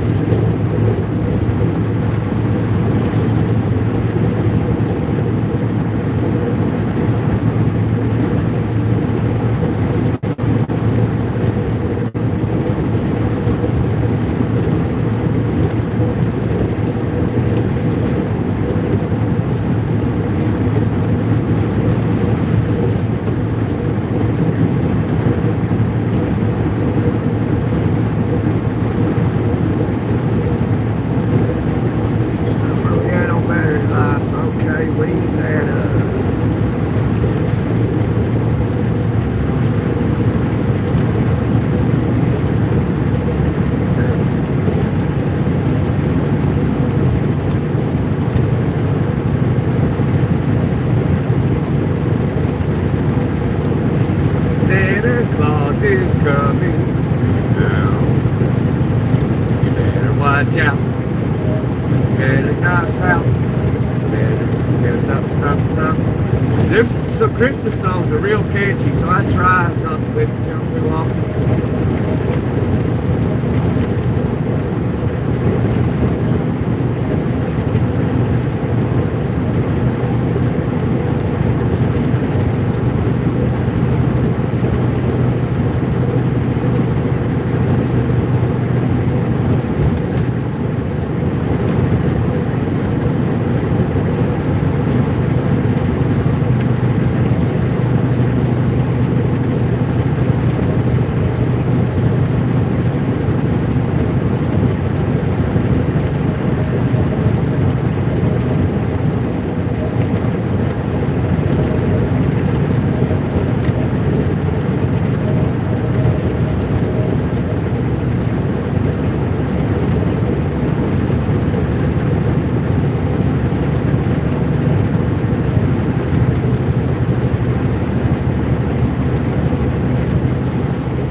Later, y'all, we're gonna do this a little bit later. We gotta charge this battery up. We're at 11%, so the charger doesn't reach. I'm gonna have to invest in a charger so we don't have to get it. But it's okay to take a break. Take 2 miles today. It's okay. But yeah, hit the like and subscribe if you haven't already. Come join the family here. We just share a bunch of stuff, whatever Gunner's doing, whatever everybody else is doing. Try to share some knowledge. It's an educational channel, mainly, I guess. You know, it's a little bit of every damn thing now. Sorry about the cuss word there. But it is. It's a little bit of everything now. Sometimes one day we might be drinking together. Who knows? Might be jumping in the chat like, hey, Gunner, man, I'm drinking too. The same thing, man. So hit that like button, subscribe. Let's come back here and join up sometime. Good talking to y'all today. We gotta go. It's checkout time. God bless you. Have a wonderful day. Merry Christmas.